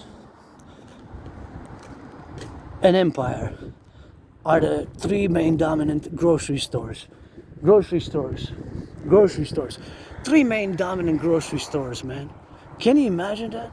Three main dominant grocery stores that are dominating the whole market in Canada. The majority, like a vast majority of the market is dominated. So that's why sometimes I smile and as I say, I go to wherever I find the best deals because I'm financially stressed, so I really have to budget. So that's the main concern, whether I go to who has the better deals at that specific week, because the deals change weekly, right? The weekly flyer. So I consult the weekly flyer. Every Thursday it starts. So tomorrow there's a new day. So tomorrow there's going to be new specials at Super C, at Maxi, and Metro, at Loblaws, and of course at Privee. But it's funny because sometimes some people say to me, I don't shop at all at Maxi, or I don't shop at all at Super C, but I shop at Metro. But Super C is owned by Metro. And if they say that they don't shop at Maxi, they shop at Loblaws, but actually, or they shop at Maxi, they don't shop at Loblaws. But Maxi, the supermarkets, many of them, they're owned by Loblaws. So it's of course the corporate structure, how it's owned. So it's basically three main corporations that own it. So it's Metro Inc., Loblaws, and of course Maxi. So of course that is just the paradox in a way. So if you go to Super C, you go to Metro in many ways, although you might not be aware of that. You might not be aware that you go to Metro, and you might not be aware of that fact that you go to Metro by going to Super C, or that you're going to Loblaws by going to Maxi. It's quite tricky if you want to meditate on that. And now we're just gonna sit here and hydrate a bit. It's time to HYDRATE because we got some steps. We got some steps, and it's always good to hydrate. Because I just love this one here. I passed by the other day, and it's been at least 8 years that I haven't gone to that Super C. So I want to go, but not today. So now we're gonna just delve in the aspect of geopolitics. I'm just gonna hydrate a bit. HYDRATE always, and again auctioning everything that I'm wearing. My boots, which I marched already more than the generals of NATO, so only got 500 grams, 500 milliliters. We're gonna HYDRATE, hydrate, and encourage you all to work out, train, exercise, and Working out, training, exercising has been, is, and will continue to be my medicine and therapy of choice.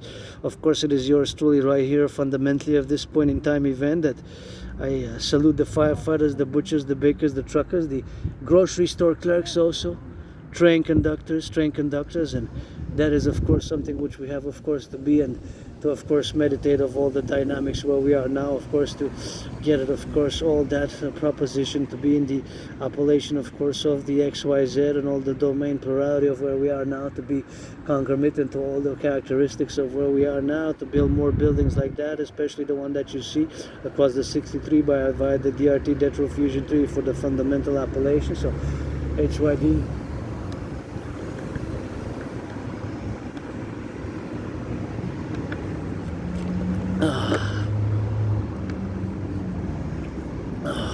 Gonna drink it all.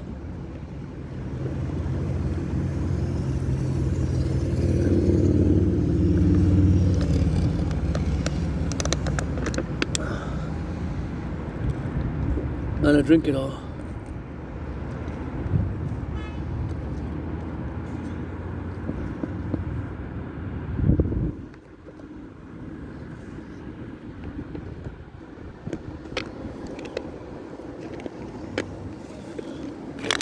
So now we drink it, and now we put it in the backpack, you know. So that's just what we put now, and now I got 500 milliliters of water. So now we're ready to go for an extra round and more rounds and additional rounds. And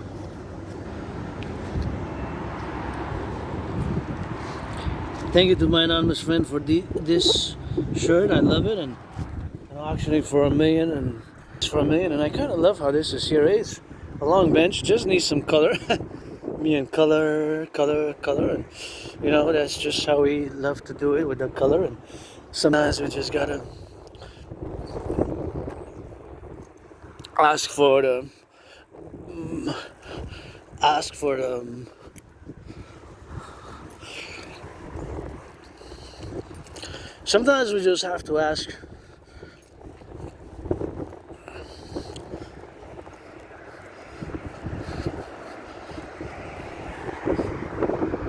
sometimes we just have to ask for the pens, the tools, and then I'm willing to do so much volunteer for the public work, but it requires the tools and the paint, eh? Thinking about it, I have a general idea of how paint is produced. I need to learn more about production of paint. Which state produces more paint? Trivia question. As we go, which state in the US and which province in Canada produces the most paint? What are the ingredients of paint? Right, the colors, I guess it's dye, different dyes, but the production of the paint, it's a variable, right? So it varies. So meaning, of course, that we have a variance, and that is, of course, a variant, which is, of course, the production of the paint. So that paint production is, of course, something which has to be categorized in, of course, the integral plateau. But I gotta give a shout out, man, because hey, construction workers who build buildings like this, I need you, I love you. Hail the construction workers 24/7 for the plumbers, electricians, welders, butchers, nurses, doctors, and yeah, good job. You know, I don't know how much rent, how many people are late on the rent or not, but all those, but it's really cool. I love it. It needs some more color, but I still love it. How they're done. And you know, I will, before I continue with other things, I want to say that I will to build four, or of course, 4 dynamics, 4 buildings which I will to build. And those 4 that I will to build are, of course, one building is the Imperial People's Coliseum on the Canadian-US border, to be 11 times bigger than the Caesar Superdome. The Caesar Superdome, of course, changed names, and before the Caesar Superdome, it was known, of course, as the Louisiana Superdome. Actually, the Mercedes-Benz Dome, and before that, it was known as the Louisiana Superdome. So he changed names, like I changed names. Officially, still gotta pay that money to change my name officially. But of course, I changed my name just like I changed my name with that. And that is, of course, the fundamental thing where we have, of course, to do now, that today and for tomorrow I will to build the Imperial People's Coliseum to be 11 times bigger, of course, than the Caesar's Superdome. And of course the Caesar Superdome is of course in Louisiana. Several Super Bowls were battle played out. One of my favorite Super Bowls of all time is Super Bowl 47. Super Bowl 47 also has several nicknames. The Harbor Bowl, aka Blackout Bowl, aka Bro Bowl. My 49ers lost to the Ravens by 3 points. Super Bowl 47, that's where many Super Bowls were fought, played, battled out there in Louisiana. And of course, one of my favorite Super Bowls was that one. And of course, that was the category, of course, of the building of that Super Bowl, where we're gonna build on the Canadian-US border the biggest ever Super Bowl structure, of course. It's not gonna be just for Super Bowls, but it's gonna be for sports in perpetuity, for sports in perpetuity, you know. So sports in perpetuity is gonna be, of course, the financial domain where we are, of course, now to be on the side, of course, of building this mass structure and this mass building, of course, where we are now. So of course all this domain is we're gonna build that superstructure, and of course that superstructure is gonna be built where public-private partnership, and of course that public-private partnership is of course something which we're gonna endeavor us to build together. So of course all that solutive to be is of course the domain where we have, of course, now. So of course now meditating on the aspects of all the civilizational aspects which we have is of course this plurality where we are now to be in that domain. I'm just gonna drop some garbage here.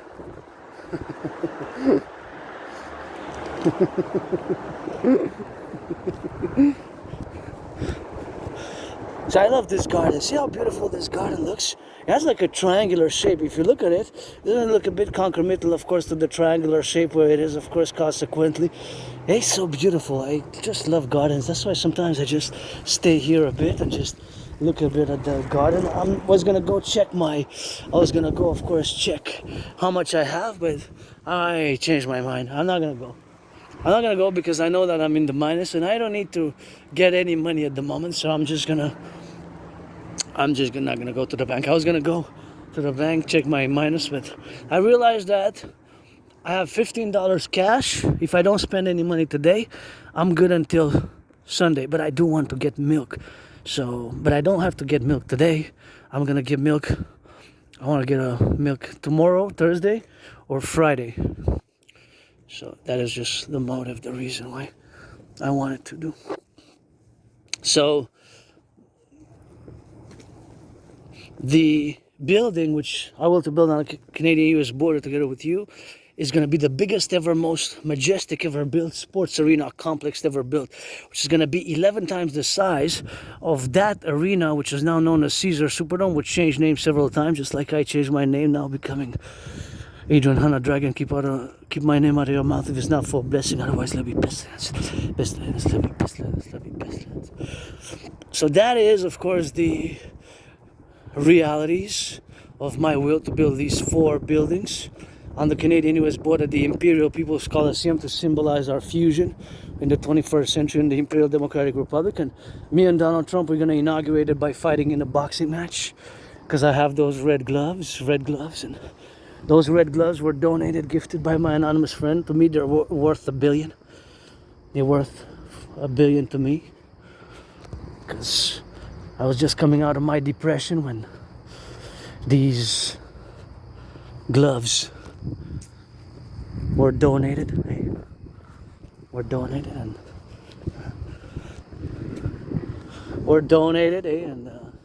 these gloves were donated. So they're a bit damaged because I used them, but they're still worth $1 billion. And auctioning them, $1 billion, to give 50% to my anonymous friend. I put them to good use. I sweated a lot. I became dragon. Turned that A into an O. Still becoming dragon now. With every flash of thunder, lightning, PTSD, and every masturbation. I'm not sexually frustrated, but if you're black, you're white, you're a man, you're a woman, and just don't waste my time, or just keep your distance, or pledge your allegiance to our family. And maybe I am a disease after all.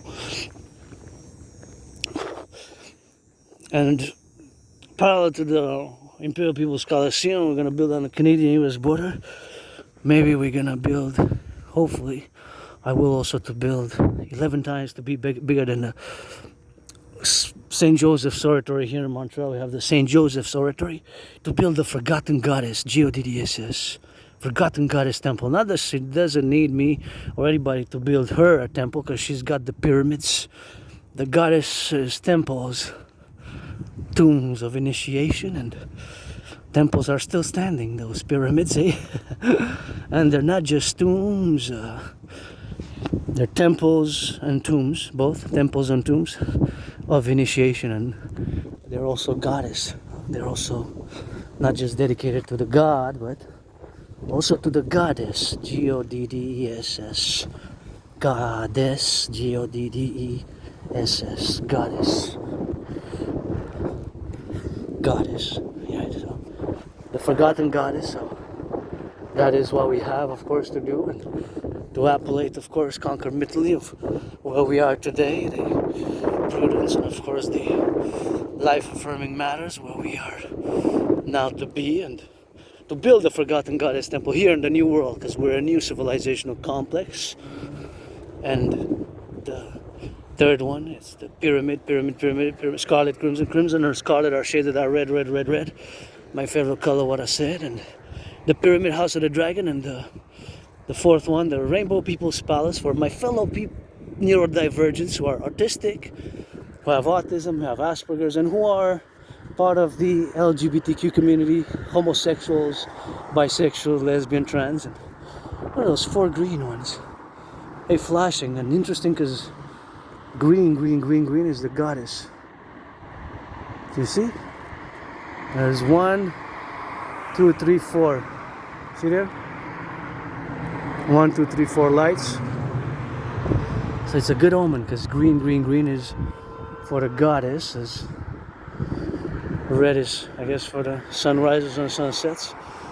So there's more than 4 actually, or those are the reverberations from those 4, however it is. And that's my will, to build the 4 massive structures. Well, 2 big ones, the Forgotten Goddess Temple and the Imperial People's Coliseum, where we're going to have sportus and perpetuities, 24/7 universities, and monthly we're going to have dedication of sports events for the firefighters, the truckers, the nurses, the daycare workers changing diapers, and the butchers, the construction workers, etc., to salute for different works and different workers of the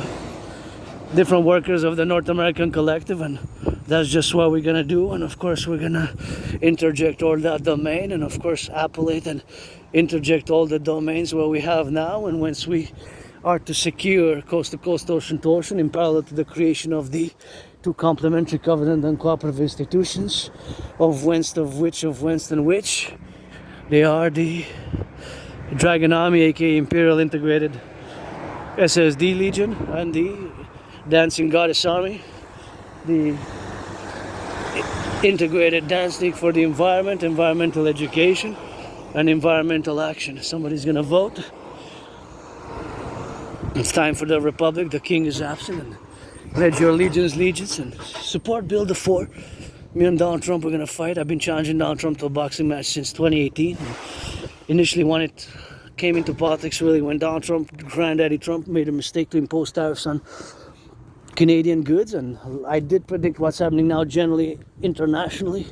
However, I did not predict that there's going to be an conflagration and a dispute and a deterioration of relations, diplomatic relations, trade relations, etc., security relations with the United States. So that's new for me, and as a American Canadian, always for the 63, the 10, the 50, and the 3, always got to put in some double work, and my theories, proposals, and initiatives are mostly for the North American Collective, and it's fundamentally a call.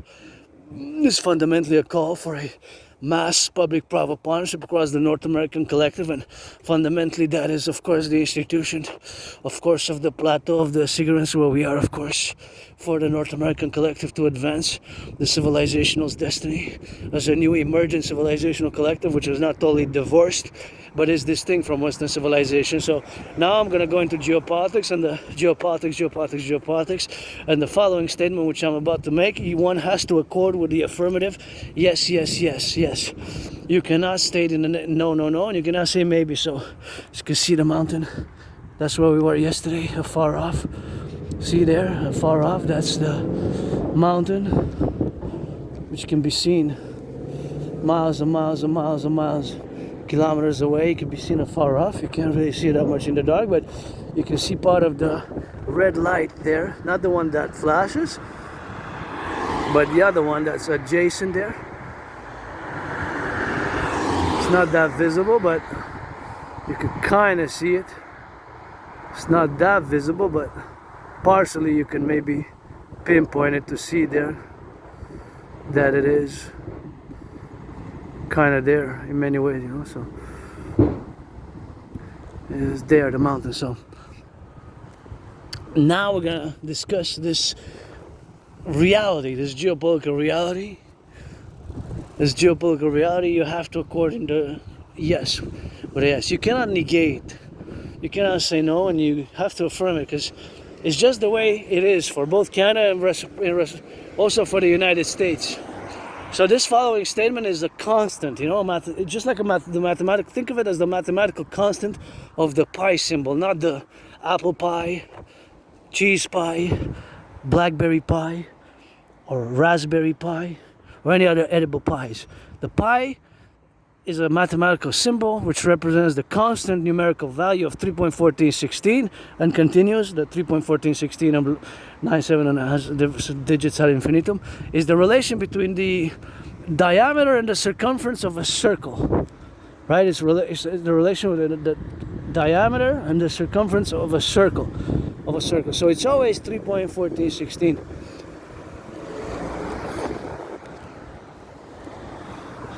Always 3.1416. So that is the relation between the diameter and the circumference of a circle. It's the letter N, which is kind of skewed, and the letter N for normal, natural, neurodivergent, neurotypical, or neutral. The letter N. N.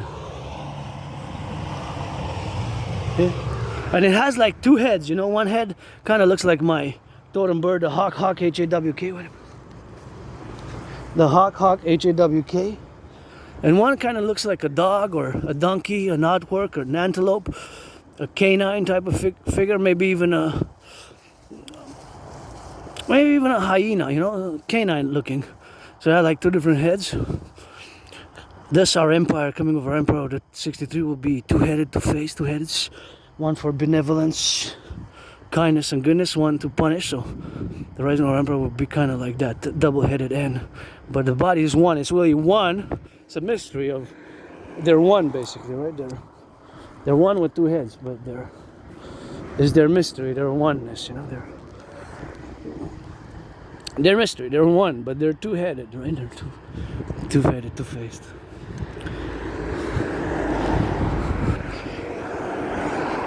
So that is what we're gonna do. And just to finalize, the geopolitical reality is that for both Canada vis-a-vis the United States and for the United States vis-a-vis Canada, our main relations,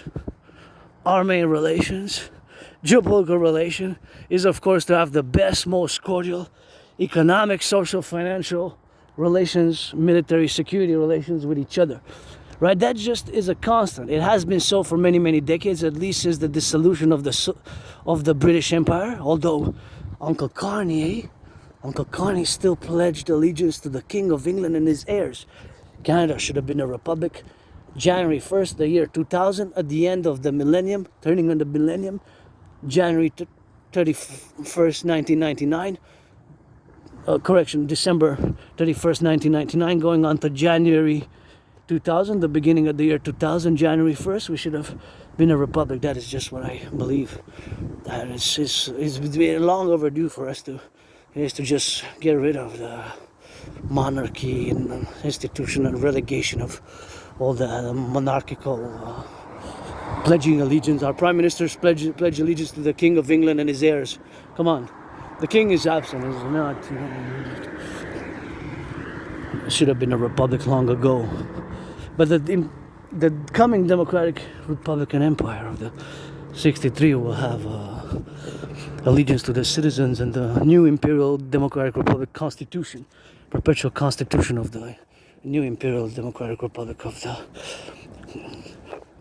America. And we're going to fuse the true north, strong and free, with the land of the free and the home of the brave, with a mass public-private partnership, mass financing of healthcare and rehabilitation of the population, right? Because massive rehabilitation of the population is necessary. So, that being stated, in this complementarity of this reality where we have now, is that at this statement that when it comes to foreign affairs, both Canada and the United States, as the number one priority, we have to place it so that we work in reciprocity to attain the best economic, social, financial, military, security, sports, cultural, social, cultural relations with each other. Canada vis-a-vis the United States, and although my brothers and sisters in the United States, you have a border with Mexico, it is still vis-a-vis Canada that you have to put as a directive, as a number one priority when it comes to foreign affairs, not domestic internal affairs. Strictly foreign affairs matters, and all other things come secondary and tertiary, and the third, fourth, fifth, etc. place for both Canada and the United States in different manners. But in the number one place, what is a constant, it has been a constant since about 75 years, since the end of the Second World War and the fall of the British Empire, is dissolution in power and status and economic, social powers of Britain and England and the United Kingdom, when you include the social-political of the meaning of the United Kingdom. And the British Empire, I guess, is no longer the British Empire, but the United Kingdom now, which includes, of course, Wales, Britain, and Northern Ireland, and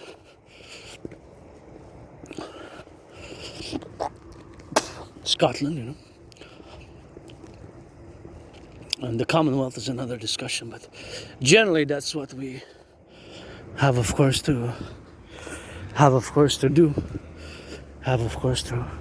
do together. So that is, of course, the realities where we have now these realities and these fundamentals, right? So these fundamentals are co-equivalent, and they're just like twins, just like that N with two heads, It is so for both United States vis-a-vis Canada, and for Canada vis-a-vis the United States as number one priority. There's no arguing with that. That's just a constant. That's just a geopolitical constant, right? As much as the reality, the geographical reality, common historical past, and our common destiny as a new civilizational complex makes it so. So that's why it's alarming that, since August 1st, and this gives me goosebumps every time I discuss it. Got the word freedom there tatted up. Supposedly I got that tatted in New York 20 years ago. I have some information about my life prior to February 2014, winter 2014, what I wrote in journals, but it's not very extensive. It's because I had a journal, but it I spilled coffee on it, and I got another one was damaged with juice and soft drink. And I had a few journals, but to be honest, over the past 11 years, because I kept journals and some of them were damaged, so it doesn't really matter. What matters is now and for the future, live for today, dream for tomorrow. I have a great dream, my dancing goddess and dragon kingdom, and a great dream which I invite all to participate, A great dream which I invite all to participate. So this is the reality of where we are now, So that is just the fact. So now it alarms me. It not just alarms as I cross this bridge, and I call, for us to build bridges, because we have to build bridges, small bridges, medium and extra large, and all those four categories between us, neurotypicals and aspies and autistics and you. And we have to build the bridges, and it requires a multiple effort. That's why the bridge, we're gonna build a super bridge, super North American bridge.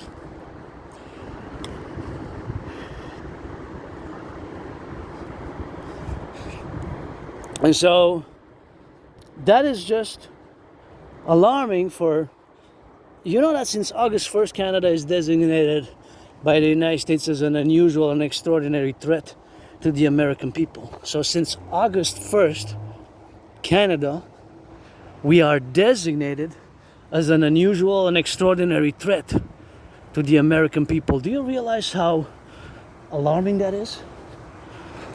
And the motives, you can check it out on the White House official statement by the Trump administration. The motive to have increased tariffs on Canadian goods starting August 1st of 2025 this year. And of course, again, I predicted in 2019 an international conflagration, but I did not predict the deterioration of relations with the United States. So that is also new for me to take into account. And since August 1st, we're designated as an unusual and extraordinary threat to the American people. So the motives given there is the lack of coordination. Now, the word coordination implies action, right? Because coordination is not the same as cooperation. When you coordinate, you have to have a level of cooperation. But when you cooperate, you can maybe just exchange information. So exchanging information is not the same as coordinating, right? So it's not, when you coordinate, you have to cooperate. But not necessarily when you cooperate, you don't necessarily coordinate. Because coordination implies more action, joint action, common action. So that is, of course, the distinction. So the law enforcement, supposedly our law enforcement, the RCMP is kind of the co-equivalent of the FBI here in Canada. And of course, the lack of cooperation to enforce human migration, and fentanyl and drugs, especially fentanyl. And the amount of fentanyl that crossed into the United States from Canada has tripled since 2024. It's written there, and it could have killed 16 million Americans. That fentanyl. More and more I'm designating fentanyl as a biological weapon, because it doesn't make sense, to me, it doesn't make sense that fentanyl kills so many people from a drug perspective, as an economic perspective, as a drug dealers and drug traders and narco traffickers would want to get their 44 cars, 4 big mansions, east, west, north, south, and their XYZ 4 private jets, and etc. Monetary, financial, economic gains. But if so many people are dying from fentanyl, more and more it sounds like a covert bioweapon. At least what's been tampered, or at least the tamperance with it. So being that it's tampered, that makes me think more and more that it's a kind of like a covert bioweapon. That's more and more for me what I am designating it as being, fentanyl in actual reality rather than a drug. Of course, there could be the drug that's produced legally, because I think it originates in legal amphetamines and opioids, right? But just like Captagon, which Syria, for like 4 years, they had become a narco state during their civil war after Islamic State and with Assad's regime, until last year. Only last year in December, the new Syrian regime had eradicated many warehouses they had mass-produced Captagon. But Captagon, its origins come from the 60s in German pharmaceuticals. I don't know if myself, prior to 2014, maybe that's why I lost memory, maybe I was a junkie. Maybe I was a junkie, I was doing drugs and alcohol, and that's why my memories black out, because sometimes that's causes, or the trauma, or that's unspeakable deeds being done against me. So I'm not sure, whatever. What matters is I live for today with dreams and hopes for tomorrow. So now that we are here on this 24th of September, with my parallel self who builds satellites, supercomputers, microchips, gadgets, also an N.A.C.W.P scientist in that parallel life, which is the year of darkness in that timeline, parallel universe self. It is November 23rd, the year of darkness, 2029. So that is the realities that now we face, right? We face this and we gotta fix it. And The other problem, given the motive, the reason why they increased tariffs on Canadian goods in August, the United States administration and Trump's administration, which I did not predict that he was going to be re-elected necessarily. I was very split on Trump's re-election, but it happened. He's president now. He was yesterday, and I'm assuming he will be tomorrow, the coming days, weeks, and months ahead, and years if he, all things considered, you never know, eh? My life could end in the year of darkness. But the realities are that the motive also is given that there's a growing super lab operations and establishments and growing super lab problem as it relates to drug production in Canada. And to be honest and to be real, the RCMP has warned us since 2015. Since 2015. So the RCMP, if you check the documents, had sounded the alarm about 2015 about the growing transnational criminal syndicate organized groups, and more so during COVID in 2021. But since 2015, about the RCMP had warned that there's a growing transnational criminal syndicate organized groups. There's growing transnational criminal syndicate organized groups. The transnational criminal organized syndicate groups are establishing themselves more and more. And that, if you look what happened last year, 25th of October 2024, it's not even been a year, the RCMP, our federal police, dismantled in BC, British Columbia, Surrey, the biggest ever drug super lab in Canadian history. They seized munitions, weapons, and money, and it was a transnational criminal syndicate organized groups. And the amount of fentanyl doses which was there in that one super lab was about 95 million doses. Right, the doses, I guess in capsule form doses, fentanyl doses. And that amount in just that one super lab could have killed the population of Canada twice over. Think about that. Just one lab, one super lab, had produced enough fentanyl to potentially kill double the population of Canada. So let's say, because we had a higher than usual increase in migrants, and we have to treat all our brothers and sisters who come to join us in our future coming of our empire, as novos civis, as new citizens, as all will become novos cities and do that great. We're going to do that great census across the 63 in the coming days, weeks, and months ahead, and we implement that DRT. But the fentanyl seized, it hasn't been even a year yet, the biggest ever drug super lab in Surrey, BC. Never in the history of Canada, just last year. So you see that our federal police, the RCMP, in many ways confirms thus the problems that the White House has mentioned as being the motive of increasing tariffs on Canada and of designating Canada, which gives me goosebumps. Look, see? I get goosebumps just thinking about it. We're designated, it's serious, eh? Connie, the king is absent. We're designated as an unusual, an extraordinary threat. An unusual and extraordinary threat, right? So that's why my way, my theories, the new 911 Dragon integrated Imperial protocol for fusing the RCMP and the FBI to create the Imperial Police Force, to create the Imperial Secret Police, to create the Imperial Secret Police by fusing the RCMP and FBI and getting rid of, I'm going to get into that, but just generally. But since last year, October 25th, that was the reality. So that was the reality.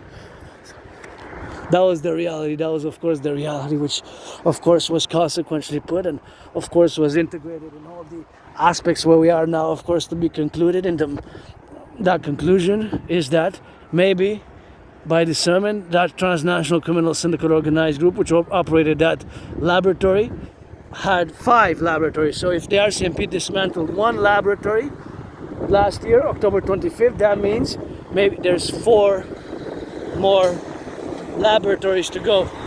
Maybe there's 4 more if they had 5, right? Because it's possible that they had not that only one operating coast to coast. Maybe they had 5, and now there's 4 to go. There's 4 to go. There's 4 to go. 4 to go. Maybe there's 1 in Quebec by that same transnational criminal organized group. 1 in Quebec. 1 in Nova Scotia, close to Halifax, because it's a big populated center. Maybe 1 close to Montreal. Maybe 1 is in Montreal somewhere. Maybe there, where I passed covertly in that place, because Montreal is a big city with a big population, second most populated city. Maybe there's 1 next to Ottawa, Ontario, or maybe there's 1 also in Manitoba, so spread across Canada from BC, from coast to coast, and in the middle, because Canada is vast. So maybe they had 5 that transnational criminal organized groups. So that is a possibility. Can you imagine 1 super lab had produced enough fentanyl to... It's an alarm, man. It's a crisis. And if what's happening, we have to implement my policies, my trinity of theories, my initiatives, the new 911 Draconis total integrated security service and protocols for the total directives, of course, which we are consequently to be in the domain where we are now. Naturally, is of course, I am now financially stressed, but these ideas, theories, and protocols for myself and for the other, for the greater good. I make no pretense that I don't have lustful desires or crave pleasure, and I don't have that pretense, eh? I don't have that pretense. I love my rock and roll, but and the body's sacred, pleasure for purpose and pleasure, and I don't do drugs myself, and I don't know if I was, maybe I was, that's why, but that's long ago. My memory is good for the past 11 years. It's just before 2014, of course, the memory is on that blackout. So that is just one part and one aspect of what we have, of course, to deal with now. So meaning to say that if that is the case, if there's 4 more, that means, of course, that potentially each and every one of these could potentially kill,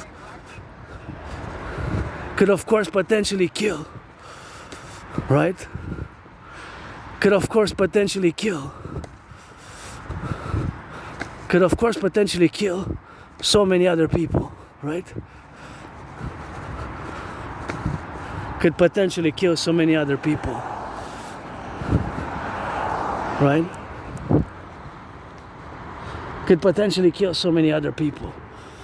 So that is, of course, the possibility.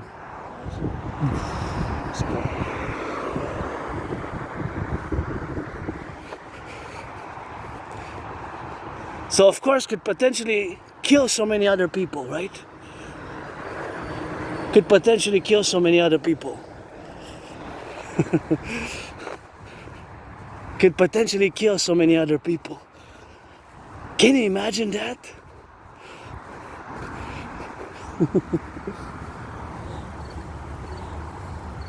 Could potentially kill so many other people, right?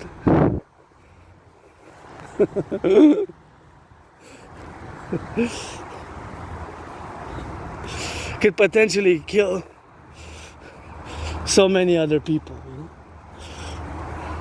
That is just the reality. That is just the reality. That is just the reality, right?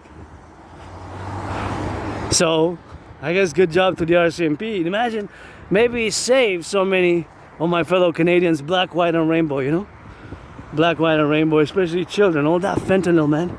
1 super lab could have killed, it gives me goosebumps, the population of Canada. Now, I've been suicidal, I've been depressed, but I'm no longer there, I'm no longer in that depression and that suicidalness. But of course, that's just what it is, and that's just where we're gonna do now, and where we're gonna drill it, and where we're gonna be it, and where we're gonna be now, until the end, I guess. That's just the convolution and the attitude, of course, to live by and to be aware, of course, of thought I was gonna lose my eyes. Not yet. Not yet. I had something went in my eye, I guess, with the wind, but both eyes. One, the right one more, The right one more. the right one more. So that was just whatever the case may be with that, but that is just alarming. So my solution best, you know? My solution's best.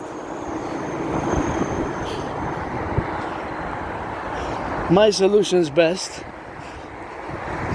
with the DRT and the... Look at these spiders, man. We can learn from them, and gotta salute the truckers, and you know, I guess more than rock and roll, I guess to the construction workers, some massage therapy sessions, you know, some massage therapy sessions, some of that cleaning, you know, I get dirty, I get back clean, but it's something which of course we have to do in the situational awareness where we are, in the propositions to be now that it's coast to coast, and all this is a privilege, eh?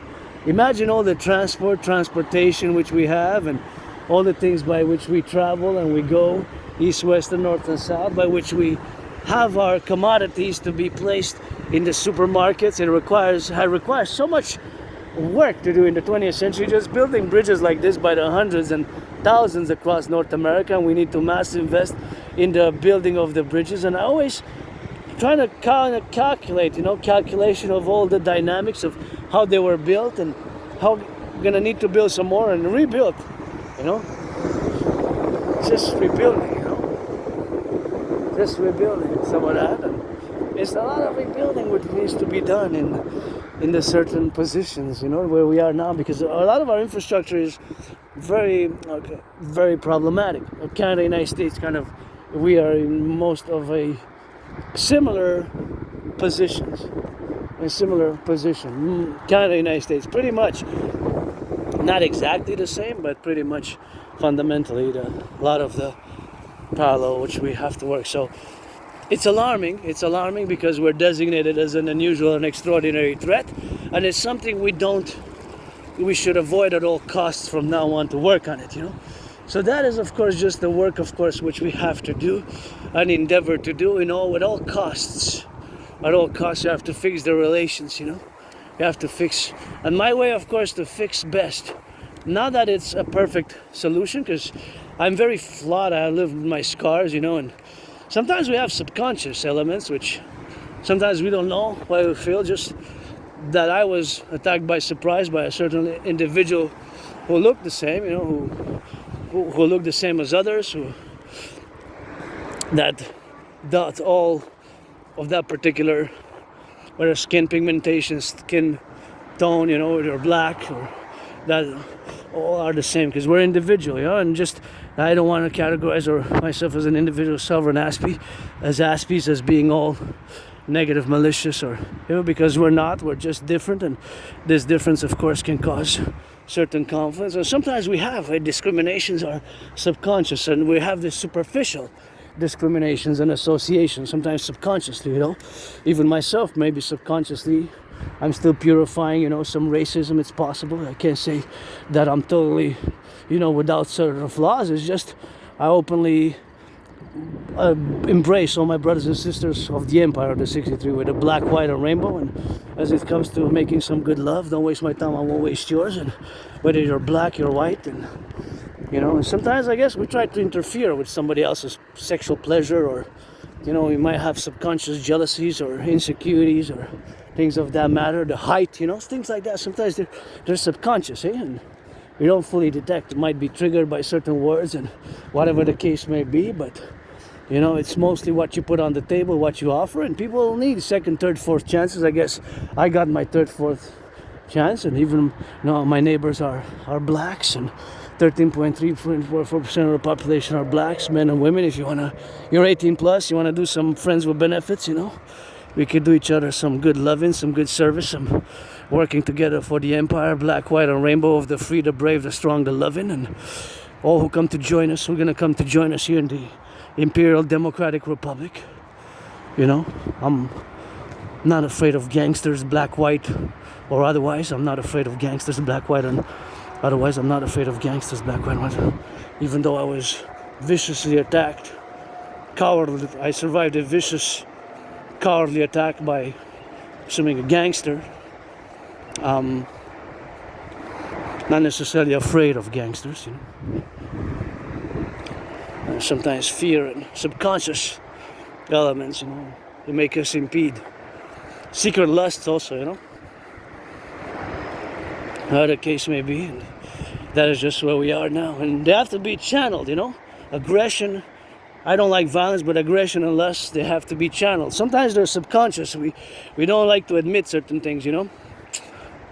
Sometimes, you know, just like take, for example, in the NFL, NHL, NBA, MLB, the 4 male-dominated sports leagues, right? There's not one who's in the open as being bisexual or gay. Now, statistically, since there's Gen Z and millennials, there should be at least around 6%, between 4 and 6%. So there should be how many, right?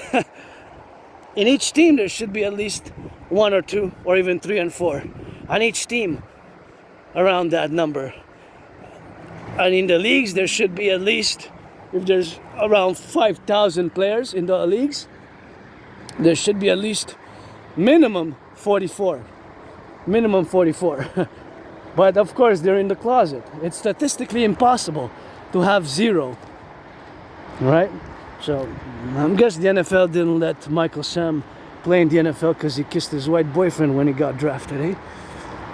He didn't let Michael Sam play in the NFL because he kissed his white boyfriend when he got drafted. But that's another topic. Now we're going to discuss geopolitics, and we're going to get into the DMAA, the Direct Military Assistance in Action.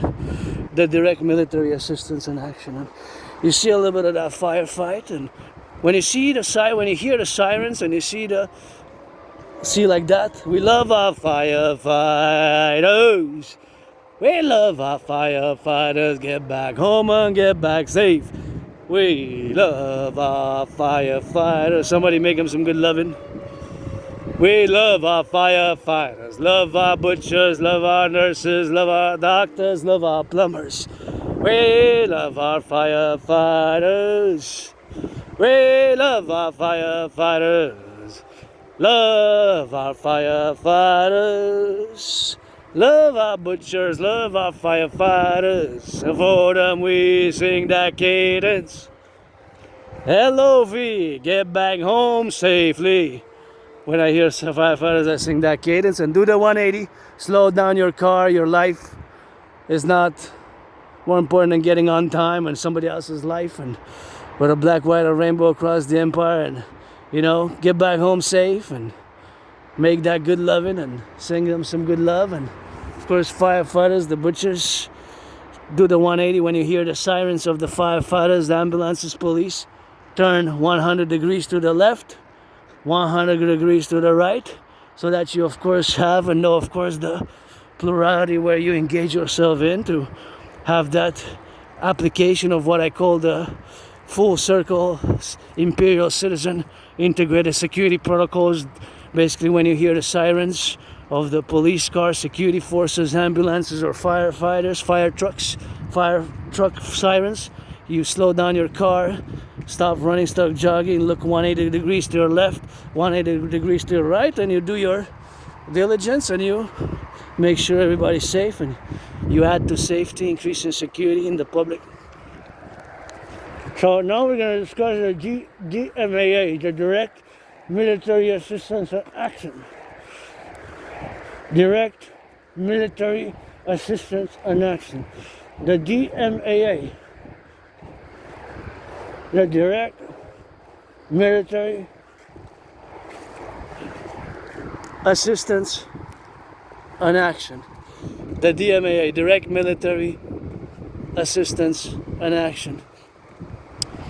It is a theory, it is a framework, it is a protocol, working protocol for the North American Collective and for NATO. It is a work tool, of course, for NATO, for the North American Collective, and of course it is the protocol which we have, of course, to endeavor in the civilizational projects where we have, of course, now to be endeavored where we are to be concerning NATO, concerning the North Atlantic Treaty Organization member countries, and of course all the ways which we endeavor to be a nascent imperial force, and it is specific to NATO, this one. So the DMAA stands for Direct Military Assistance in Action, and you know, we have a little bit of those protocols which we have, and of course all that conference where we are now, of course, to be dynamic and of course to operate according to certain parameters. It is not just a tool, it is a working tool. It is a reference. It is a working reference, work tool, and of course it is the civilizational aspect. It is the reference and the working tool, of course, to do with that, and it is something which we have, of course, the civilizational prudence which we are now to be endeavored in all the domains, but it is the DMAA, the Direct Military Assistance in Action, which we have now to be concerned about, because it's not just a tool, not just a theoretical philosophy or a theory, but it's a tool actually. It is a tool to be discerned and implemented accordingly to its wisdom.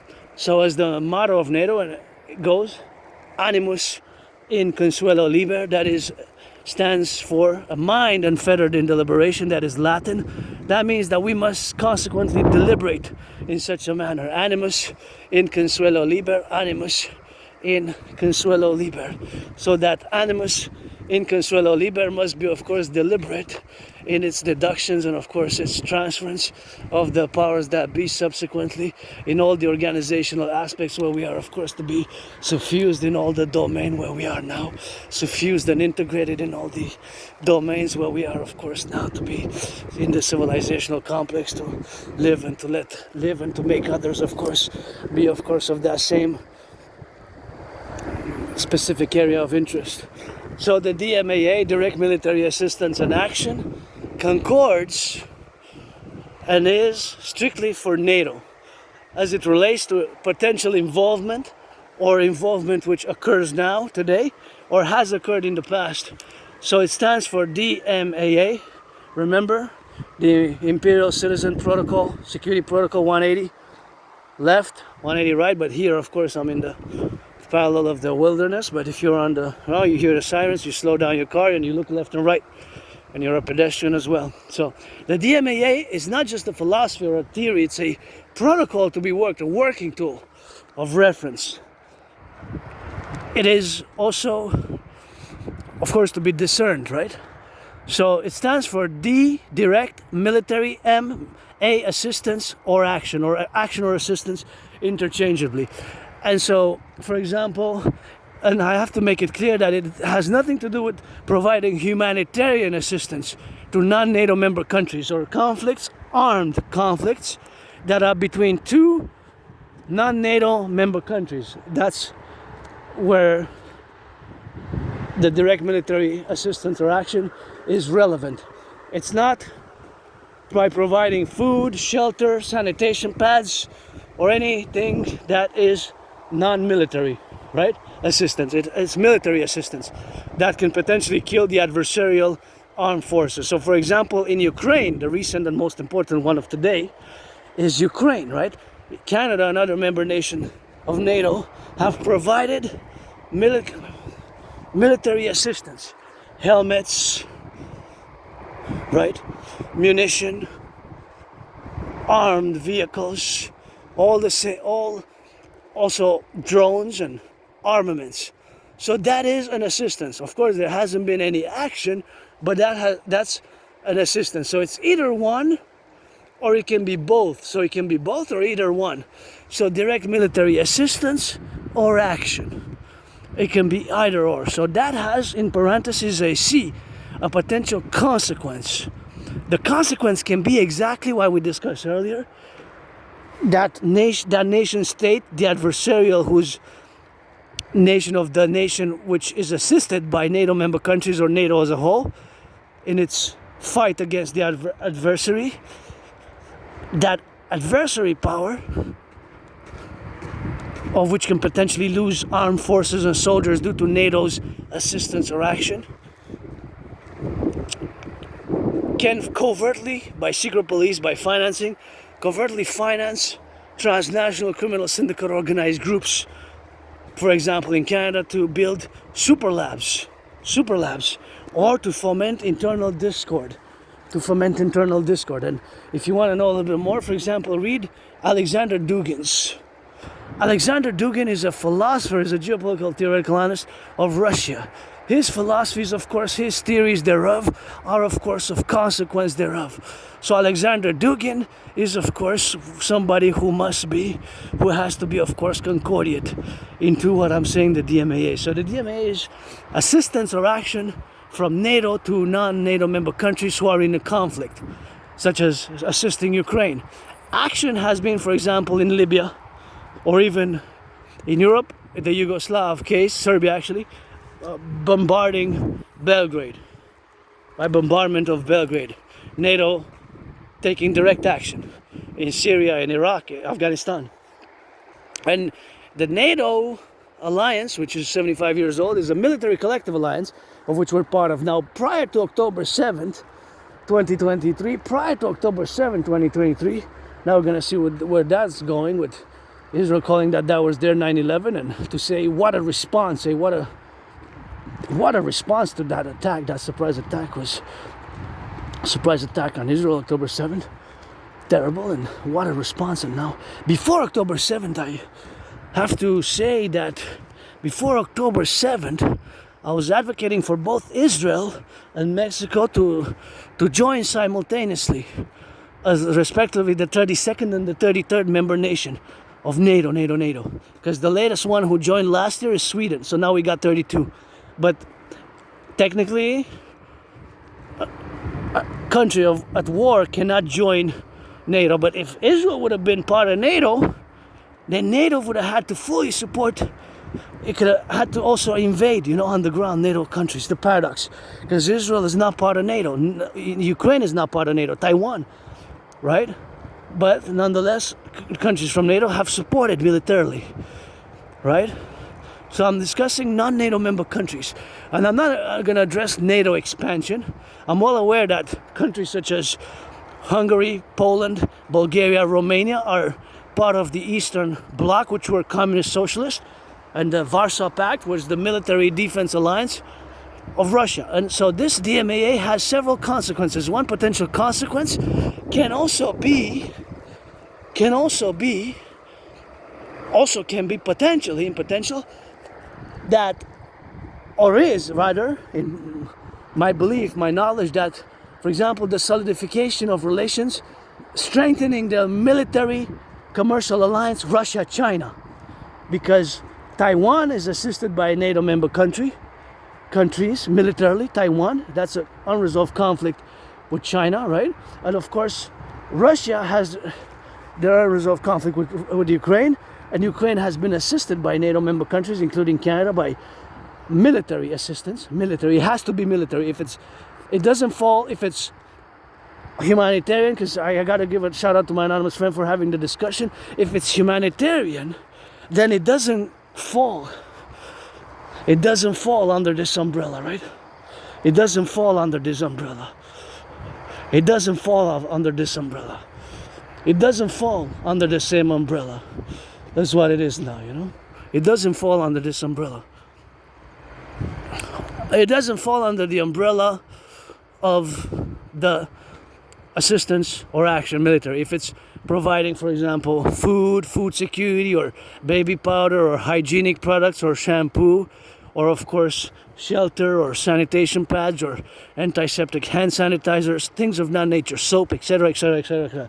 That doesn't count. It has to be military, which can potentially harm the adversarial armies, right? So it's strictly military, DMAA, direct military action or assistance, or vice versa, action or assistance, or both, or either or, right? Usually when there's action, there's automatically assistance, but not necessarily.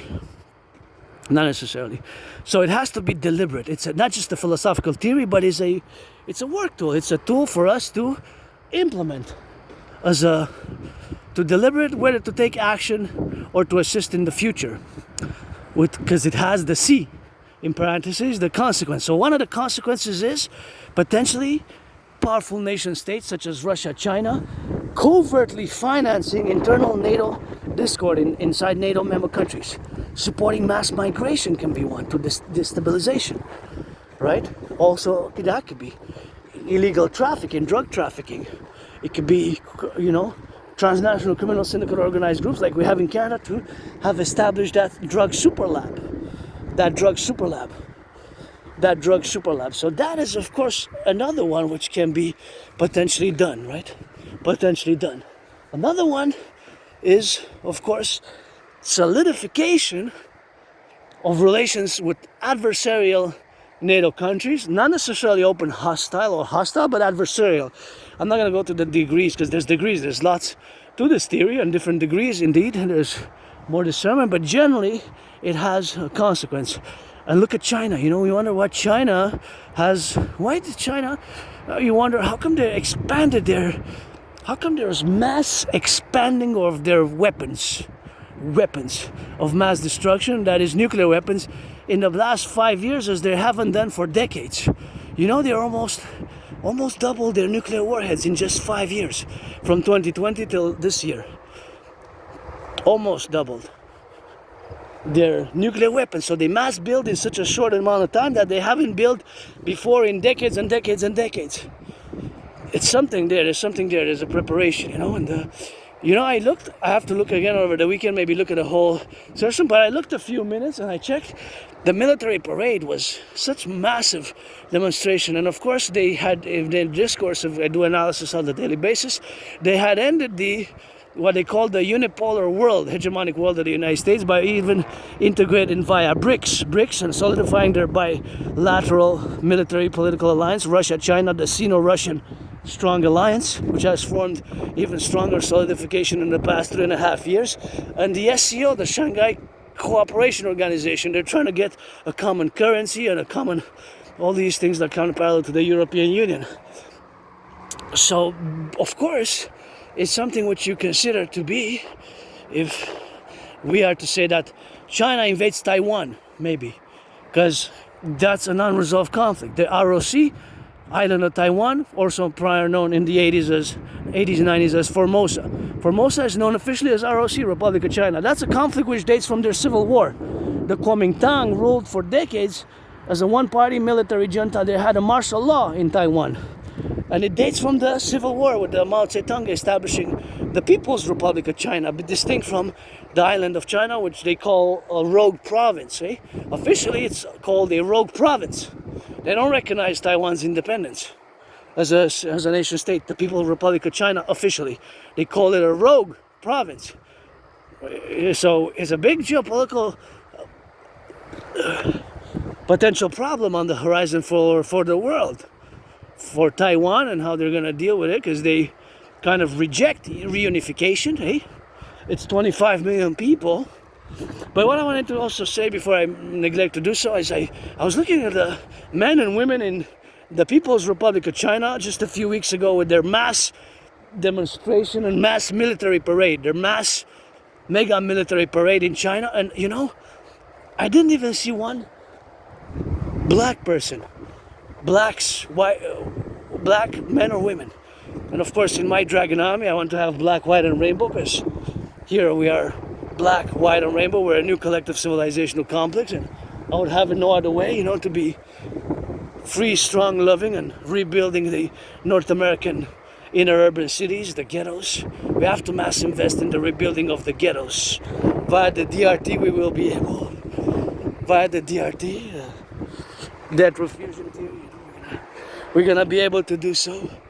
Via the DRT, via the debt refusion theory, we're gonna be able to do so. And of course, that is the consequence, That is, of course, the consequence. Gotta salute the train conductors.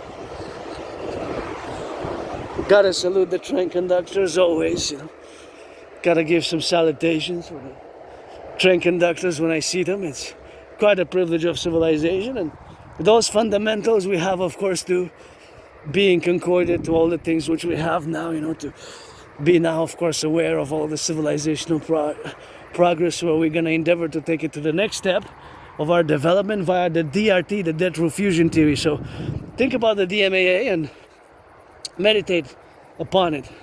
Just like the motto of NATO is, animus in consuelo liber, so with a mind unfettered in deliberation. My DMAA has to be from now on put as a working tool, working reference, protocol even, because of the potential consequence. So now I'm going to discuss the DRT, the debt refusion theory. We have no choice but to implement not necessarily my DRT, but something that fundamentally resembles. That this is a great paradox of me having Asperger's and having a special interest as geopolitics, in the fact in the Concordia that due to the four main economic problems which most Canadians and my brothers and sisters in the USA face, one being, on whatever order you put them, one being the growing cost of living, right? The cost of living is increasing. The price of milk, price of bacon, price of cheese, price of coffee, price of butter, etc., etc., etc., etc. Many prices of gas, if you drive, of course, has increased also, so that still adds pressure now because the salary. So for both Canada and the United States, it's pretty much for the majority of the population, these four economic, financial problems which are pressing upon the population. So those are the four main problems. So of course, one is, like I said, the growing cost of living. So that's why we have to implement my debt refusion theory, the DRT, which includes monetary integration theory for both Canada and the United States. For both Canada and the United States. Simultaneously, because of these problems, and it's part, of course, of my bipolar strategy for the North American Collective. My bipolar strategy for the North American Collective. Not to be confused with a psychiatric psychological condition, but in the bipolar geopolitical strategy for total world BDD, benevolent dominance and dominion via fusing Canada and the United States into the Imperial Democratic Republican complex via the CIT, citizen integration theory, the DRT, debt refusion theory, the DFT, democratic fusion theory, is something which we have, of course, to adhere to. So that is something which we have, of course, to adhere to. So that is something which you have to notice to do. So the DRT includes monetary integration theory. Monetary integration theory, MIT, is of course the financial economic theory which was implemented in the European Union. In the 90s. In the 90s, of course, they implemented the MIT monetary integration theory, and of course the monetary integration theory is the financial theory which was implemented by the Europeans in the 90s. Many countries, Germany, Italy, France, Belgium, and other countries, they destroyed their national central banks. They no longer have national central banks or national currencies. They have a multinational central bank, right? They have a multinational central bank in the European Union. So they no longer have the banks that they had before. They no longer have, like Bank of Canada, the Central Bank of Canada is the central bank. Federal Reserve and Bank of Israel, Bank of Mexico, or Bank of China, other banks are national central banks. They have a common central bank. Issues a common collective currency for many nation states in the European Union. Since the 90s, it's been more than 25 years.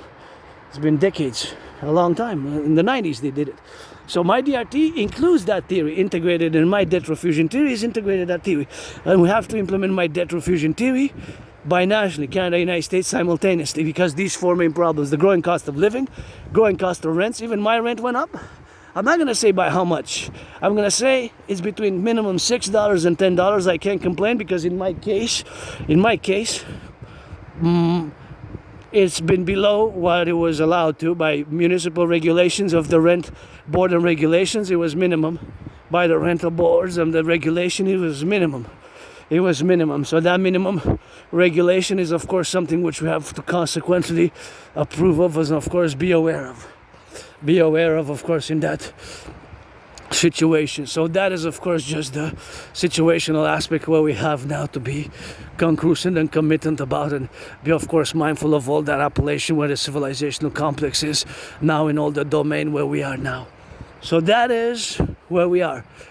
Those two main problems added with the third main problem for most Canadians and brothers and sisters in the 50 states, the stagnation of the salaries.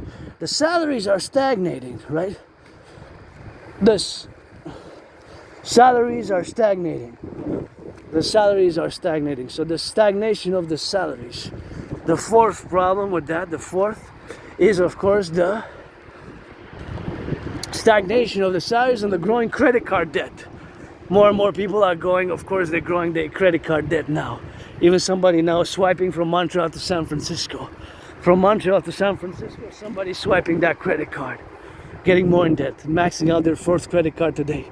So those four main problems in whatever order. That's why we have to implement the DRT, which I'm now going to explain. So we're going to take all the public and the private debt, coast to coast, ocean to ocean, coast to coast, ocean to ocean, Canada, all the public private debt. We're going to add it up with existing money in circulation. We're going to convert it into US dollars. That money, we're going to add it with all the public private debt of the United States plus the money in circulation. And all that money, we're going to create a new central bank, the Imperial Republic Central Bank for Canada and United States, a joint central bank, which we're going to issue the new imperial dollar, or better yet, because money is to enable us to buy, sell, the UE, U dot universal, E dot exchange, U dot UE, the UE, U dot universal, E dot exchange, U dot UE, the universal exchange unit, the UE, the universal exchange unit, U dot universal, E dot exchange, U dot unit, UE, U dot universal, E dot exchange, U dot UE, U dot universal, E dot exchange, U dot UE. The universal exchange unit is gonna be this new currency. We're gonna set an interest rate level of 10%. It's not gonna be able to be more than 10% on that.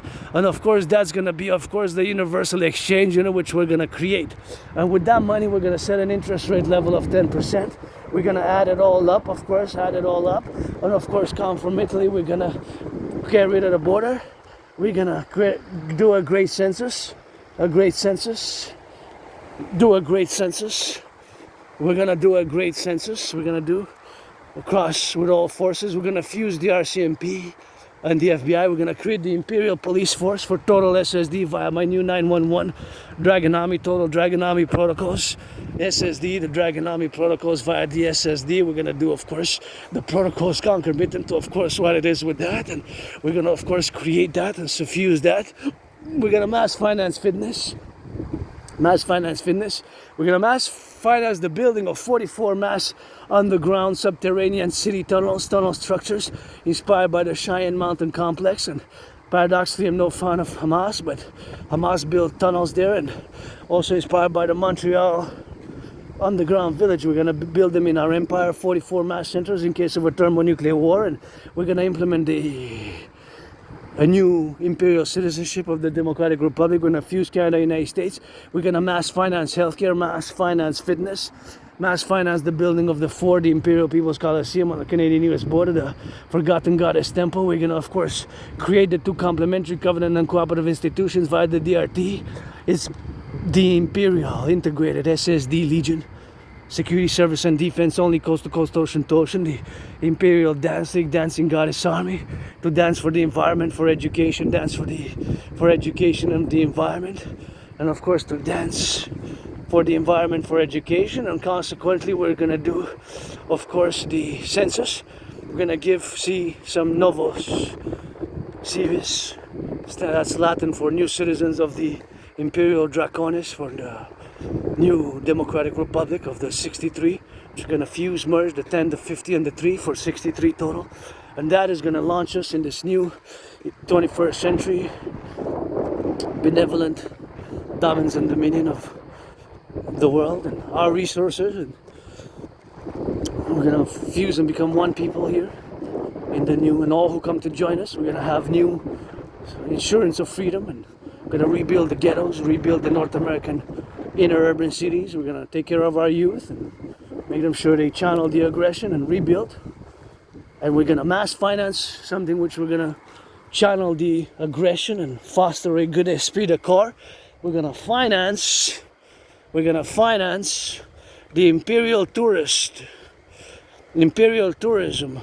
protocols via the DRT. So every season, solstice, equinox, when spring begins, winter begins, autumn begins, summer, or whatever the season, every citizen of our empire will have 4 days credited. 4 times a year, because there's going to be 4 seasons officially. Every equinox in spring. Every December 22nd, September 21st, June 21st, and of course March 20th. On each of these dates, fixed dates, we're going to fix the dates. Sometimes I guess they vary by a day or 2 days. There's a variance, slight variance, but not that much. approximately around those dates.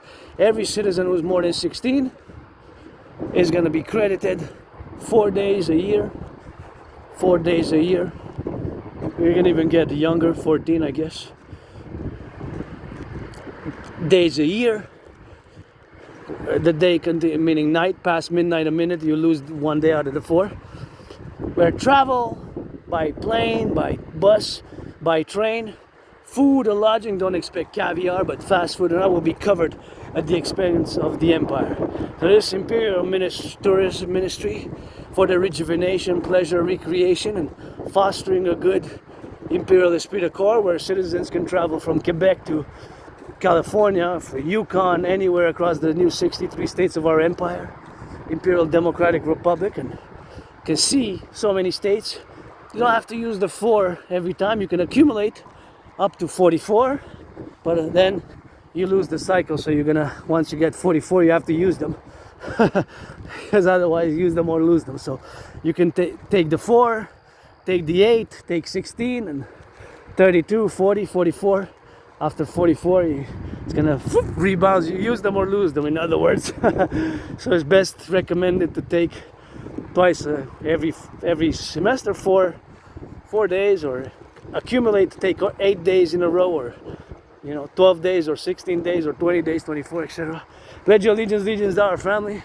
LOVE for our empire, let it rise and let it be. We have reached from the darkness into the new light, a new perspective, and encourage all to work out, train, exercise. Working out, exercising has been, is, and will be my medicine and therapy of choice.